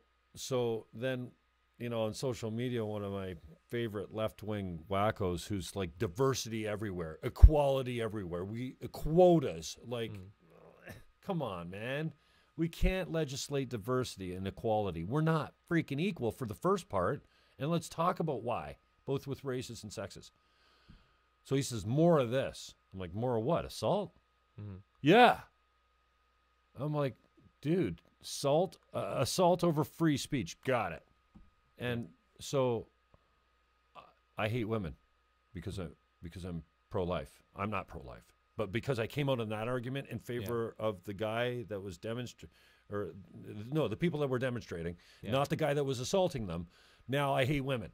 So I find it sickening, actually, how your limiting beliefs, being whatever they are, being based in Christianity or whatever. And it's funny because if I say I'm in favor of traditional marriage, many would say I'm a homophobe, and I'm not. I mean, I love who you want. I think that's fine. Dolphins are gay in the wild. I think humans are gay naturally. You don't learn to be gay. Can't turn it off. But this idea that as soon as you come out in favor of something, that makes you a certain way is it makes me sick, and it also stifles the conversation. And more so now, I think the left is engaging in this identity politics of you're a racist homophobe because you believe in this, and I said the other day the fundamental Western values that we've assumed are valid. And everyone's like, what? How can you say? Well, yeah. Like, we have some fundamental Western values that have worked for a long time. And how can you prove it?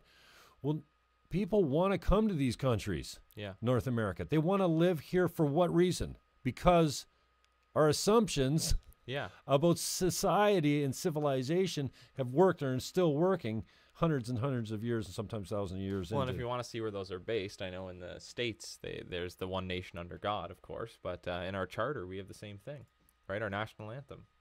God save this land, like it's very. But now we're seeing that prayer taken out. Soon the national anthem will be changed because it only deals with one God. I went to a hotel in Markham this week. Wow, what an experience that was. I like going to Toronto, but I'm never immersed in that much culture, and to be the minority. It's an interesting. It's weird, man. Especially when it's like.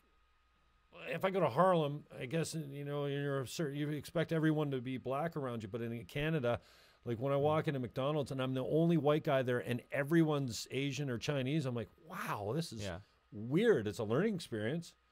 It's different for me. I spent some time in Scarborough doing some work and in Brampton and like there's many situations there, and it's I've learned a lot because I try and engage and I try and learn. It's the reason I like the Folk Arts Festival is when you go into one of those open houses and everyone's, you're at the Armenian Center, or everyone, you go to the Hindu Samaj, or, you know, you go to the mosque. I've been to the mosque a number of times, you know, and it's interesting. It's fascinating learning. Like, And that's, I think, but the feeling you get, I think that's what you're saying. The feeling you get, like you feel something when you're in a room and you're, oh wow, I'm the only, you know, white guy or whatever. Yeah. You get that feeling. I'm not saying like I don't know. I'm well, interested as by it. privileged, white, Yeah. good-looking single men, we don't get the chance to feel that very often. And there's nothing. I'm not trying to put myself in that position, because there's really no hate or intolerance that's coming off you in Markham at a McDonald's in the morning just because you're the only white guy in there. But Right.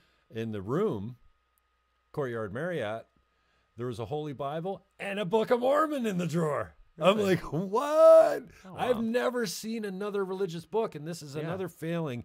I can't remember the speaker, but it's just struck such a chord with me.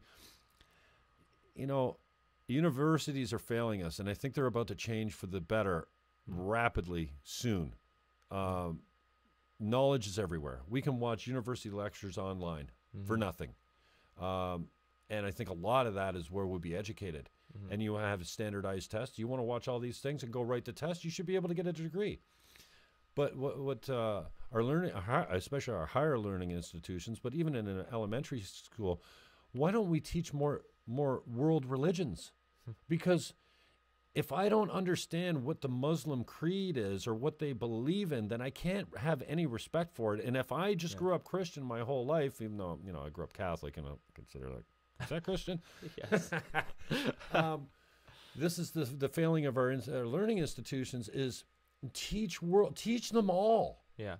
You know, you're not going to have to in-depth into all of them, but that way when we roll up on a Chinese guy who claims to be Hindu or whatever, I think it's Hindu, one of the predominant religions over there, at least you got a background into what makes him tick and what his core values are, because just being in our little silos is just making us more racist and intolerant, which, you know, I've said many times before, I think is humans' natural proclivity. One of my favorite new words. Ooh. Yeah. So, and it also fosters as discussion. So it just seems like most of the time now, the left and the right is just like, oh no, you're hate-filled, you're this, you're that, and then the discussion stops. So, you know, we really need to keep the discussion going. The left does things really well that the right doesn't do well, and the right do a lot of things well that the left doesn't do well. And we've talked about this on other shows, so I won't beat it up. But these are personality types that have been documented over many decades at least, as we try and understand our own minds, our own consciousness. Like, what the hell? What does a consciousness serve us? There's not many other animals that have consciousness, but we're finding it in chimps now. If you put lipstick on a chimp and show him his picture in a mirror, he'll wipe it off. So he has to be conscious at some level. Maybe not that he's going to die in 20 years like we are, like we, you know? Yeah. But there's, and I just find here we don't even know where we came from for sure. There's no, there's a theory of evolution. That's why they call it a theory, because there's so many damn holes in it. And then we have, you know, books like the Bible that are sometimes metaphorical stories, I think, that, you know, that are told in ways that we can understand. Jesus literally talks in parables. Like they're literally, here's the story I'm going to make up for you to prove a point. Right? He's not, Jesus isn't a literalist. But then we will defend to the death our God that we don't even know exists. Or we don't know is the right God. But we will fight to the death to defend our God. And we don't even know where we came from for sure. We could be an alien ant farm, you know? And I think that's an interesting concept. But the discussion needs to be continued. And I'm not in favor of anything that shuts it down by saying you're a racist homophobe because you said this. I made the joke, you know, if I tweet out a naked picture of me sitting on a stool with my legs open, no one's going to call that pornographic. So the media does have to have a responsibility of, okay, and I fell for it too. But you don't, I mean, we're all in this together and we're getting nowhere by fighting each other. And this is what Trump has brought to the forefront. And I think this transgender discussion has really brought the feminists and some of the people that are struggling with sexual identity out. And I don't understand it. I'm learning right here. And then so talking to you, me too. completely ignorant of some of these facts. I only have some beliefs that are hardwired into me and have been, conditioned into me by society that I'm wrestling with because I'm like, ooh, 10-year-old Charlie? I don't know. So two things that we touched on a few times that I wanted to expand on. I don't know how we're doing for time, but great, man. You were just talking about the media and locally and how, you've had some issues with it, of course, on the radio and all different levels. I have to say, so far I've only been in this gig now almost 3 years, like just under 3 years. I've been pretty lucky, I think, at council with both our reporters from both our major, Karina Walters from the Standard and Melinda Cheevers, and before her Scott Ross from Niagara This Week. They are, I don't know what you think of their writing, but like it's very, here's what happened. If you look at their NPCA article just this morning from last night, that was a complicated 2.5 hour issue, and it was like, here's what happened. I would say that both sides of the coin should be happy with that article. Like, at least I read it and I went, that's as a factual account of what went down. And so I would say that with at least my experience, even at 610, they've invited me on for certain issues. Hey, you moved this motion about Facer Street. Why don't you come on? So like, I feel like I've been given a pretty fair shot. But then there, as we talked about, Andy and like the kind of constant, pushing on them. So I feel like I've been pretty lucky with media locally. So that was just the one point. I sound like I'm poundering right now trying to get press, but if you're watching, write a nice article. No, I'm not getting on 610 anytime soon. But I think I can look back. Advertising. Something I just mentioned to you. I'm in the process of redoing my website. And one of the things I'm doing on it is just compiling past news articles. Obviously a little bit of self-promotion, obviously, for myself, but like, here are the news articles, and just going through them was a nice little look back at what's been accomplished, what's been done at council, and I would say those articles, I even put in some of them about where we had some budget squabbles that were quite vocal, between myself and the budget chair and the mayor. I'd love to be in the room for that. But so I'm just saying, Can like, you come to budget committees committee meetings of budget at the city? Pardon? Are they public, those meetings? Yeah, they're public. And they're live streamed now. Oh, okay, cool. Which is great. That's a new thing this year, I think. But anyway, so like, you I mean put you those and Cisco articles. and the mayor don't see eye to eye on every subject all the time? You have your Have own you not seen these articles? He shut off my mic the one time. He got mad that I used a PowerPoint presentation. So yeah, those are legitimate articles that I put on my website because I wanted to give, like, here's the account. But even those articles where clearly there's one side and there's another, I was quite happy with, right? Like, there's an issue where my microphone got shut off, or, I was dressed down for using a PowerPoint, or, some pretty serious, like, controversial back and forth issues. And I was happy with the reporting. I'll say that. Like, it was very much, this happened, make your own kind of decision. Yeah. And I guess you have to draw the line somewhere, but, as it relates to, you going on the radio, I absolutely appreciate you being given the opportunity to go on and speak about something, but that's it's basic propaganda, right? So if they're talking to you about a motion that you're bringing forward, you're going to speak to all the reasons why it comes, and then often what we don't get is the other side of the story. And you know what? Yeah. For all I care, I don't really care what Mike Britton thinks about his own measure, his own motion. I do care what the callers think. Because sometimes the callers can call in and go, you know what, I've known Mike since blah, blah, blah. And you know what, here's a relevant part of the conversation you missed here. And it could be all BS, but at least, so I'm more like more callers, less host, makes for a better show. But, so just the budget issue was a great example where the radio, I think, really helped me here was, there was this issue about, okay, so there's the city's tax rate and then there's the blended tax rate. I don't want to go too far into the weeds here, but there's the city increases our expenses and our budget by so much, and there's that percentage, and then you have to factor in the school board and the region, and that gets your final property tax, which is called the blended rate. Well, for years and years, and you can look back at the Standard and Niagara This Week and Bullet News when it existed, and everyone they Bullet News. I'm just saying, you can look back, and they always presented the city tax rate. Here's the city tax rate. Well, 2 years ago, we had a bad budget year, and there were legitimate reasons for it. So I wasn't even actually arguing that point, but I was arguing transparency, which was we were now advertising the blended tax rate. It was the first thing you see when you open the budget book, because that was the year the region came in at 0%, and it made it look like we did a very good job. So our rate was 5%. It was a 5% tax increase, with the inflation being 2%. And so anyway, I said that's wrong. I said we should not be showing the blended tax rate when for years and years we've been showing the city tax rate. That was my argument, and nobody would listen to me. And maybe this is a little bit about the media, but I said it in the budget chambers. I actually called Grant LaFlèche. Funny enough, I thought he was. I called Grant LaFlèche because I thought he would be the one to. I don't know that name.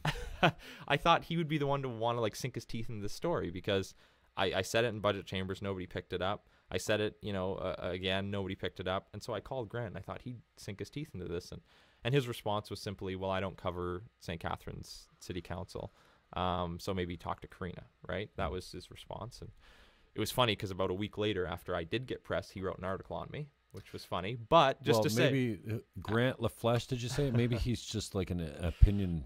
Maybe he's a columnist, not a reporter. Yeah. I thought maybe, because I thought he could expand into a Niagara, because the year that the region came in at 0, other municipalities started doing the blended rate too. Pelham did it. I think Fort Erie did it. Like other cities started doing that same propaganda in this sense.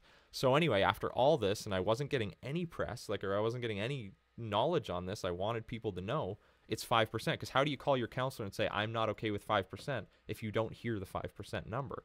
So then I called up 610, and they went, yeah, come on, talk to us, right? And after that, there was articles in Standard. There was the article. Because they don't have to pay you to come on. It's free content. They're thinking Bell won't pay for a new host out here, so get Mike Britton to come on. But I'm just saying, have to pay him. I have to thank 610, because after that time that I was on the radio, they weren't all great articles, like in the sense that they were saying, Mike Britton blindsides the budget chair, and he goes up, and is this the breaking of the Cisco 5? And Doug Harrod wrote an article calling me the Yoko Ono of the Cisco 5. Doug. Is he a comedian? Anyway, yeah, he is actually, I think. But he thinks he is. Anyway, so it wasn't all good press, but the 5% number was out there. And after I went on that radio, we knew about the 5%. Now it ended up still being 5%, but my mission was accomplished, which was transparency in that number. And then it finally got reported after 610 picks it up, because 610 can't say something without, and vice versa. Yeah. I mean, 610 takes a lot of their news from the print in this town too, because the print's got a little bit more resources as far as sending the guy out to do some investigation. I mean, when we found out the bridge was being, I was at the station when the bridge, when they stopped working the bridge, and I called Tripp, and I'm like, hey, I didn't know him at the time. I still don't know him. What's up with the bridge? Oh, we're shutting it down for Easter. I'm like, it's Tuesday. Easter's not for 4 or 5 days. What do you mean? And then it came out that there were some stability issues. So I don't have time for the propaganda so much. But anyway, that was just my little media rant. The other issue, I don't know if you had one queued up, but we were talking a little bit about women, and you talked about that one culture where the women were all working together, the 15, and they. Well, this is in every culture. But women were something together. about women in politics. I've been looking into this a little bit recently. Our Association of Municipalities of Ontario, it's this body that kind of represents all of us, put out some literature on how we can help improve the number of women in politics. And I was looking at the statistics from our last election in Niagara, St. Catharines in particular, and I found a really interesting statistic, which for me is exciting. And it's that the percentage of women that won versus ran, and the percentage of men that won versus ran is the same, 33%. The problem is that 9 women ran, this is a regional city, and 3 won. And 40, whatever, 50 it was, men ran, and, the rest of them won. So the percentage, though, was the same, which is exciting for me, because I think that if we can get more women to run, it's not that there's that anti-woman, like we don't want to vote for women. Sexism exists. Sexism is still a problem, but the fact is, if we get more women to run, I think more women will be elected, and that's a really. And I think a society as a whole will be better. What I'm afraid of is quotas, and I will say that I think that, and for places like the United States, and maybe it's too simple of an analogy, but before Clinton lost, which I lightly predicted, I mean, the day before, I said to the girl I was getting water from, I'm like, oh, wait till you wake up tomorrow and Donald Trump is president. I was half joking, half not. Women are smarter than men. Boys are stupid. They're and women just don't have any fucking idea what it means to think about sex thousands of times a day. They don't have that problem. We have this thing called testosterone that makes us stupid and aggressive and more sexually driven, I think. I don't know where you're going with that one, but my point was women in politics. That's what I was. Yeah, and I think it makes for a softer, more tolerant society. Yeah. Well, so but the point I was making is, I think women, again, they have more things that are important to them. Family is important.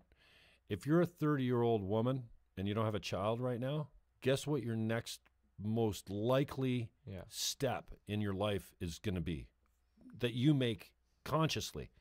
There's very few women like Oprah Winfrey with no babies. I'm going to have a career, because this is the most important thing a woman can do is have a baby. Now, some women don't want to have babies, but most of them crave, we all want family. What are you going to do when you're 50 years old if you don't have any kids? You have no one around you.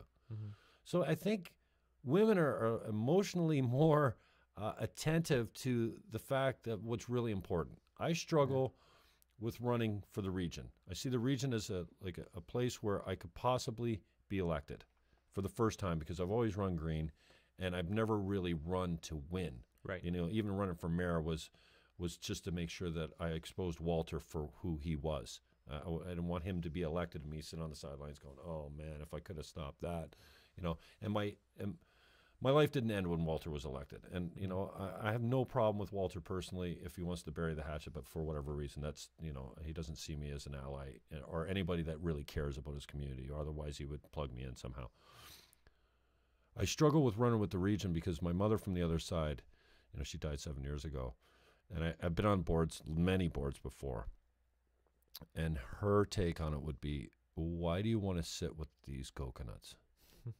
With these people that don't really have anything better to do? You know, the people they're really killing it out there, that are really have good businesses, they don't have time to run for the region. So what do you get as a candidate?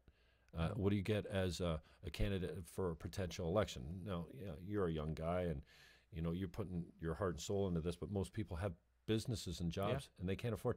And I think on some level, women look at this and go, I'm not fucking going to sit up with those turkeys because they're stupid. Yeah. They don't get it. And I'm way too intelligent to be with them. So I think there's a whole bunch of natural reasons why, and there's no gender pay cap. Like, stop it. Women are making more money, and the younger women are making more money than the younger men right now in lots of areas. Well, so just the note of the women personality on council. On city council, we have two, and Sandy Bellows was elected, you know, the same time I was, and she's actually stood up a few times when maybe it'll be a contentious issue, and she'll say, I've never seen her stand up or say anything. I don't think. I'm just trying to. I want to get this right because she has this. She'll one time just said, you know, if you boys can't play nice in the sandbox, sexist, right? But she said that before, right? When we're really in a contentious issue, and it's almost, she brings us back to reality, right? Where we're blowing something out of proportion, you know, or whatever the case may be. Well, that's where she wasn't able to make it last night at the NPCA, but issue. But I feel like she's been that kind of calming, nurturing mother figure. Yeah, like I call sexist. I call her my political mom because she actually went to high school with my actual mom. And yeah, so it's a small world. It seems everybody went to Grantham High School in the city with my mother.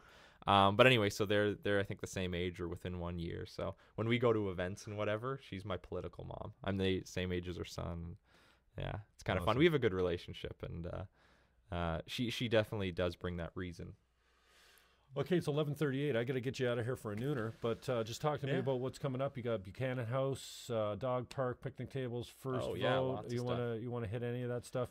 How we get a hold of you? well- I mean, you got as much time as you want. You want to blow Yeah. your lunch? Let's keep going. Man. I'll spend a few minutes. I don't then mean on some blow your upcoming. lunch. I mean Yeah. blow your lunch date. No, I don't mean blow your lunch date. Yeah. I mean, Anyway, did I mention I'm a comedian? a too? little bit. I'm gonna put that on my Twitter feed so that I can say anything I want, and these outrageous statements won't be tarring me as a snowflake or an intolerant, racist, homophobic bigot. But so some ward issues, and I can't believe we went 2 hours without talking about Facer Street, which is something I talk about in every interview, it seems. Facer Street. Oh, Roberto's Pizza. Yeah, I know Roberto's Facer too. Street. But as far as what's coming up next is the Buchanan House. There was just an article actually in the paper about a partnership the city struck with Links for Greener Learning, which is an organization that helps do community gardens. They work with kids. They teach. It started off actually teaching new Canadians, immigrants, how to have sustainable gardens and things like that. And the city's entered in a partnership this past year at Buchanan House, which is the building just across the street from Laura Secord. Right. And so they've put in some gardens there. They had this wonderful kids program called Eco Kids, and it was like a summer camp kind style thing, and they had workshops. I visited it about a week in, and I was blown away by how much the kids know. They would know way more about how to plant and what, the nutrients that things need, and they learned things about, how do you protect certain plants from certain bugs. You plant like onions around the outside of the garden. It was really an amazing learning experience. So just last night at council, we approved a 5-year lease with them for that area. They're going to expand. I'd like to see an actual community garden where people can go like rent plots there. So we're in talks about that. And it's really an exciting initiative that the St. Catharines City Council has done a lot for like greening initiatives. And I know that's something close to you, to your heart. And so that was one of them that is in the midst of expansion. It's really exciting in my ward. So I forget what else I put on Dog there. park. Oh yeah, so there's like a leash-free park. Yeah, that's been something that's been in discussions for a while. There's a PALS community group. PALS. Preservation of Agricultural Land No, Society. it's Puppies. it's a dog group that help with the the downtown dog park and Burgoyne, and it's kind of like an advocacy group for this. And I spoke with them a little while ago, and they'd like to see one in the North End, and so we're in the process of Dog finding one. owners. Privileged white dog owners. Next thing you know, we're gonna be paying for free leash-free parks for them. But anyway, so we're trying to find a location. It needs to be. There's some issues. We got to make sure drainage is right, and there's water access and things like that. You got a place? Buchanan was an idea. Just behind where the community gardens is putting one in there. There's been others discussed, actually, the infamous Sunset Beach, but I don't think that's going to work out. Oh no, Carl Vandercube would be straight up your back with that. But I'm just saying, like, I'm interested. Leash-free dog if park. I don't got a dog. Yeah, if we have any listeners out there who have suggestions or we have no would like to listeners. see that, so that's something that I'm working on, hopefully within the next I year. want to touch on first vote before I get you out of here. But again, tell me how great I was at Secord. Oh, I had the story. Was that Okay, go ahead. And we joke. I was at PAC. No, the Artist Center. A Niagara Artist Center, NAC. PAC. I always get them confused. I was with a couple of younger musician friends of mine, and we were on the roof. Not broofing, right? No, it was a concert. I think Yeah, I heard the about orchestra was what I can't remember what they're called now. I bought their CD. It's pretty good. So we're up there, and this not kid, a 30-year-old guy maybe. They're the worst. He's actually he's got his back. Well, you're actually the most. I told you, it's a 26-year-old. You are the most populist age group on the planet right now. Yeah. You guys should be running shit. You guys should be them. So this kid, he's got his back to the stage, and he's standing with his buddy, looking at me. I'm looking at him, looking at the stage. I don't even know if anyone was playing it. And he says loud enough so I can hear it, "I know this guy." I'm like, "Nope. There's no way you know me." Because it's just a joke. Because I do have a public profile. Yeah. And you know, it's through things like this, elections and radio shows and stuff like this. And he says, "Your name Jim?" I'm like, sometimes. Fannon, right? Fannon, yeah. Jim Fannon, yeah. I shake his hand. I can't remember his name now. He goes, you left a mark on my heart. I'm like, I did? He says, yeah, can I tell you how? I'm like, oh, please do. Like, there's nothing more important. Like, I love people, even though I say I hate them. I've been in business a long time. People are frustrated in politics. I hate how we're so mean to each other. Women are mean to each other. Men are, we're mean to everyone. He said, yeah, you're a Green Party candidate. I go, Laura Secord. Because I did a lot of debating, but Secord was the one that was very well connected. Cross there had me come in and talk to her social science class early in the day. So this kid said, you know what? We, similar to your story, and I've never been the same since, and this is how. I'm like, wow, because that's all you want to do is make a positive difference for someone, even if it's antagonistic or whatever. Like, somehow I got through to this kid. Yeah. And maybe it was the weed thing or the whatever, but like, I out debate all these guys up there. You did very well. I remember. And it's because I know my shit. Like, I know the Green Party policy, and most of it makes sense. And if it didn't make sense, the liberals and the conservatives would stop adopting all our stuff, like carbon tax and carbon fee and dividend, like not neutral, revenue neutral stuff like that. So, and I love the kids. Like, I don't care. Like, I get in staring contests at the grocery store in line with kids. Like, I love them, especially the small ones, right? The high school ones, I have a different love for them because they're different. They need a different conversation, right? And so I really appreciate you saying that, because that for me, like, I'm just so passionate. I'm I'm 99th percentile in compassion, or enthusiasm, I think it was.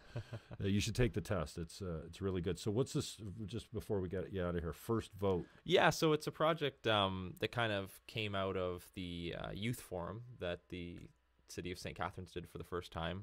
Just to give you some background, the city used to have a mayor's youth advisory committee. When we rejigged the committees, the mayor decided to drop the youth advisory committee and replace it with a youth forum. Something that I helped, plan, just kind of chaired the committee, and let the others do the work, but I was there. And it was a great, forum. We talked about civic engagement. We talked about the importance of getting involved in your community. And it was an amazing day. And at the end of it, one of the participants, who I knew actually he's in a local band. I don't know if you know Tuscany. Do you know Tuscany? I don't think I've heard those guys. I might know the guys. Yeah. But. So the guys, Nico Tripodi, and there's Tripodi. a girl. Yeah, and Sophia DeLuca. Okay. Yeah. Those names sound familiar. But anyway, so they're in a band called Tuscany. Little promotion for you guys. Yeah, local music, Niagara Rocks. But anyway, so Nico was at this youth forum. He's a grade 12 student, and he said, "This was an amazing day. Loved it. What next? What do I do next? How do I keep getting involved?" He's incredibly involved. He's a student trustee at the Catholic district school board. Like, he's just a very involved kid. And so I thought about it. I was like, okay, like, what next? What are we doing? And so him, and there's another girl who was a speaker at the youth forum. She was a speaker. She was in grade 12 then. Now she's in poli-sci, of course, near and dear to my heart, at Brock University. And we've kind of banded together, and we're trying to create this conference, to engage grade 12 students in particular, because we came to the realization, just the three of us sitting around kind of talking like this, but without cameras, that there's no cameras here. What are you talking about? Grade 12 students, the next provincial election is in June of next year, and half of grade 12 students are going to be old enough to vote in that election. I never experienced that. To 16, by the way. But like, I've never experienced that because I have a late birthday, right? So like, I was, but me too. half of grade 12 students can vote in the next election, and that's the percentage that will is going to be very low, right? Like, maybe it's that's why I take it into the region. All these guys that I was training, like guys exactly. like you, are now old enough to vote, and they remember I'm the weed guy. Yeah, we want Fannon in there. Anyway, we're trying to create a program where we can actually speak to the grade 12. Speak to the grade 12s, show them the importance of how this affects them, how that politics in general. This is specifically on politics as opposed to the broader civic engagement conversation. But we want to create a program where it shows them the importance, gets them involved, and gets them educated. Because, you know, I remember being in grade 12, as I said before the debate that you were at. I wasn't engaged, like, really, and you're not sitting at home watching political ads and researching platforms, and you know. And it's been 2 years since civics class if you're in grade 12, so you probably haven't thought about politics. Why? For 2 civics years. class comes grade up. 10. Oh, it's only grade 10. Grade 10. Civics. Oh, yeah. So this is the thing. So we're trying to kind of re-energize that in grade 12. You know, if somebody got sparked in grade 10, maybe re-energize that, or whatever the case may be, and we want to sounds like a great try program, and create. man. So it's very preliminary, like nothing's confirmed. We've had some preliminary conversations with the DSBN. You know, I'd like to involve Brock University. You know, so it's exciting. Let me know if I can help. Yeah, I'm definitely. not all that affiliated with the Greens anymore. I don't have anything to do with the local association. I'm not a member provincially or federally anymore. I watch as it goes, and still, you know, my favorite political party probably because they speak to me more as far as policy goes, and I think they're very forward thinking. But just so you know, I can come in and be unbiased. Well, not unbiased, but non-affiliated. Yeah. But no, Mike, I really appreciate your time. Yeah. I know you got to get going to your lunch meeting, Well, but thank you. This was fun. if there's anything I can do to help out, man, I just, you know, there's nothing more gratifying than saying to be able to say, you know, I had a hand in that, I had a part in that. And it's not about the ego. It's just making this a better place for all of us. And, you know, I appreciate your generosity and your time and coming in and talking about some things that are, and letting me go off on my own tangents. That's cool. But the bottom line is, if we stop talking and we go into these camps, whether it be male and female or left and right, which are really, I think, just we got a magnifying glass on top of them right now. And before we burn up, I think we need to come together a little bit more and just realize that as humans, we're far more alike than we are different. And I think we don't look our neighbor in the eye anymore. We don't help him out when his basement floods, and, you know, maybe they do. I was always surprised when I moved to the country. Man, people, they come from miles around on horseback to pull you out of the ditch, you know, type of thing. It was a different kind of community. So my hope is just to make myself a better version of myself so that I'm able to go into the world and make the world maybe a little bit better place. And if we stop, you know, just being self-absorbed and obsessed with the other guy and why we hate them so much, which is a natural thing, I think. And I think I'm one of the few people that I feel like admits I'm trying to manage that natural hate in my heart because, you know. Anyway, I appreciate your time, and yeah, we can do it again anytime. Yeah, I could talk all about the, you know, more about, you know, why, what you were just saying about people and the generosity of people in the country. I could tell you about my Scotland trip. Oh man, I could talk about hours for that. But yeah, no, I want to keep it so that it's interesting for anybody that happens to watch. But no, I appreciate this because, like, I really believe I've been trying to look at, you know, what's my why. You know, why am I here? I've been doing that a lot lately, and you know, I believe that everyone should have a voice in shaping our community, and so I'll talk to anyone, even Jim Fannon. Jim Fannon. And just so you know, I had Petrosky on because he's most controversial, and I find some of the issues that he's going after very interesting. And then he recommended Tony Quirk, and then hey, I see you at church every couple of weeks and whatnot, and you know, I'm having more time. It's funny because, you know, I call my lefty buddy and he blows me off because I roll with bigots, and then I call my righty buddy and I have lunch with him the next day. Yeah. And I said, bro, I'm having a hard time here. He's like, what? I said, I'm agreeing with you and your tribe more than anybody anymore. He says, that's okay. You know, you dumb lefty. I told you you'd come over and come correct. Yeah. So, yeah, it's I got a lot of time for anyone, and then you, like I said, you know, I got a lot of time for lately people that I don't agree with, and you know, I'm guilty of texting you from the gallery. Yeah, you know, before I speak, even taunting you, like, how can you support this? I campaigned on it. I'm not going to turn my back on it now. I'm like, I'm praying for you, you idiot. Like this. And I'm thinking, oh, I didn't say idiot, but I'm like, I'm praying for wisdom for you. I remember exactly what it's kind of a cut. You know what I mean? Like, oh, please vote this down. And if you don't, I'm just praying to God that you have that you have a little bit of wisdom, because obviously you don't have it now if you disagree with me. But yeah, I appreciate your time and everything you're doing. And if you got something that you think needs to be aired and talked about in depth, then give me a shout and we'll get her out there. Sounds good. Mike Britton. Appreciate it. Just tell us, how do we get a hold of you? Put your phone number or your email address and everything out there. Well, so easily you can Google Mike Britton. I'll have a website up soon, as I was mentioning, mikebritton.ca. Very simple. I have a website now. It's awful, but hopefully I'm going to be publishing a new one within the next couple days. But on the city website, there's my number, there's my email, mbritton@stcatharines.ca. All very straightforward. And if you have any suggestions on anything you'd like to see, anything you'd like to talk to me about, just if you're looking at getting involved, I've had a few of those great conversations. So, yeah, hopefully I'll hear from all of you. All right, Facebook Live, we're getting out of here. Thanks to Mike Britton, and thanks to you guys for watching. It'll be up on YouTube later. Peace out.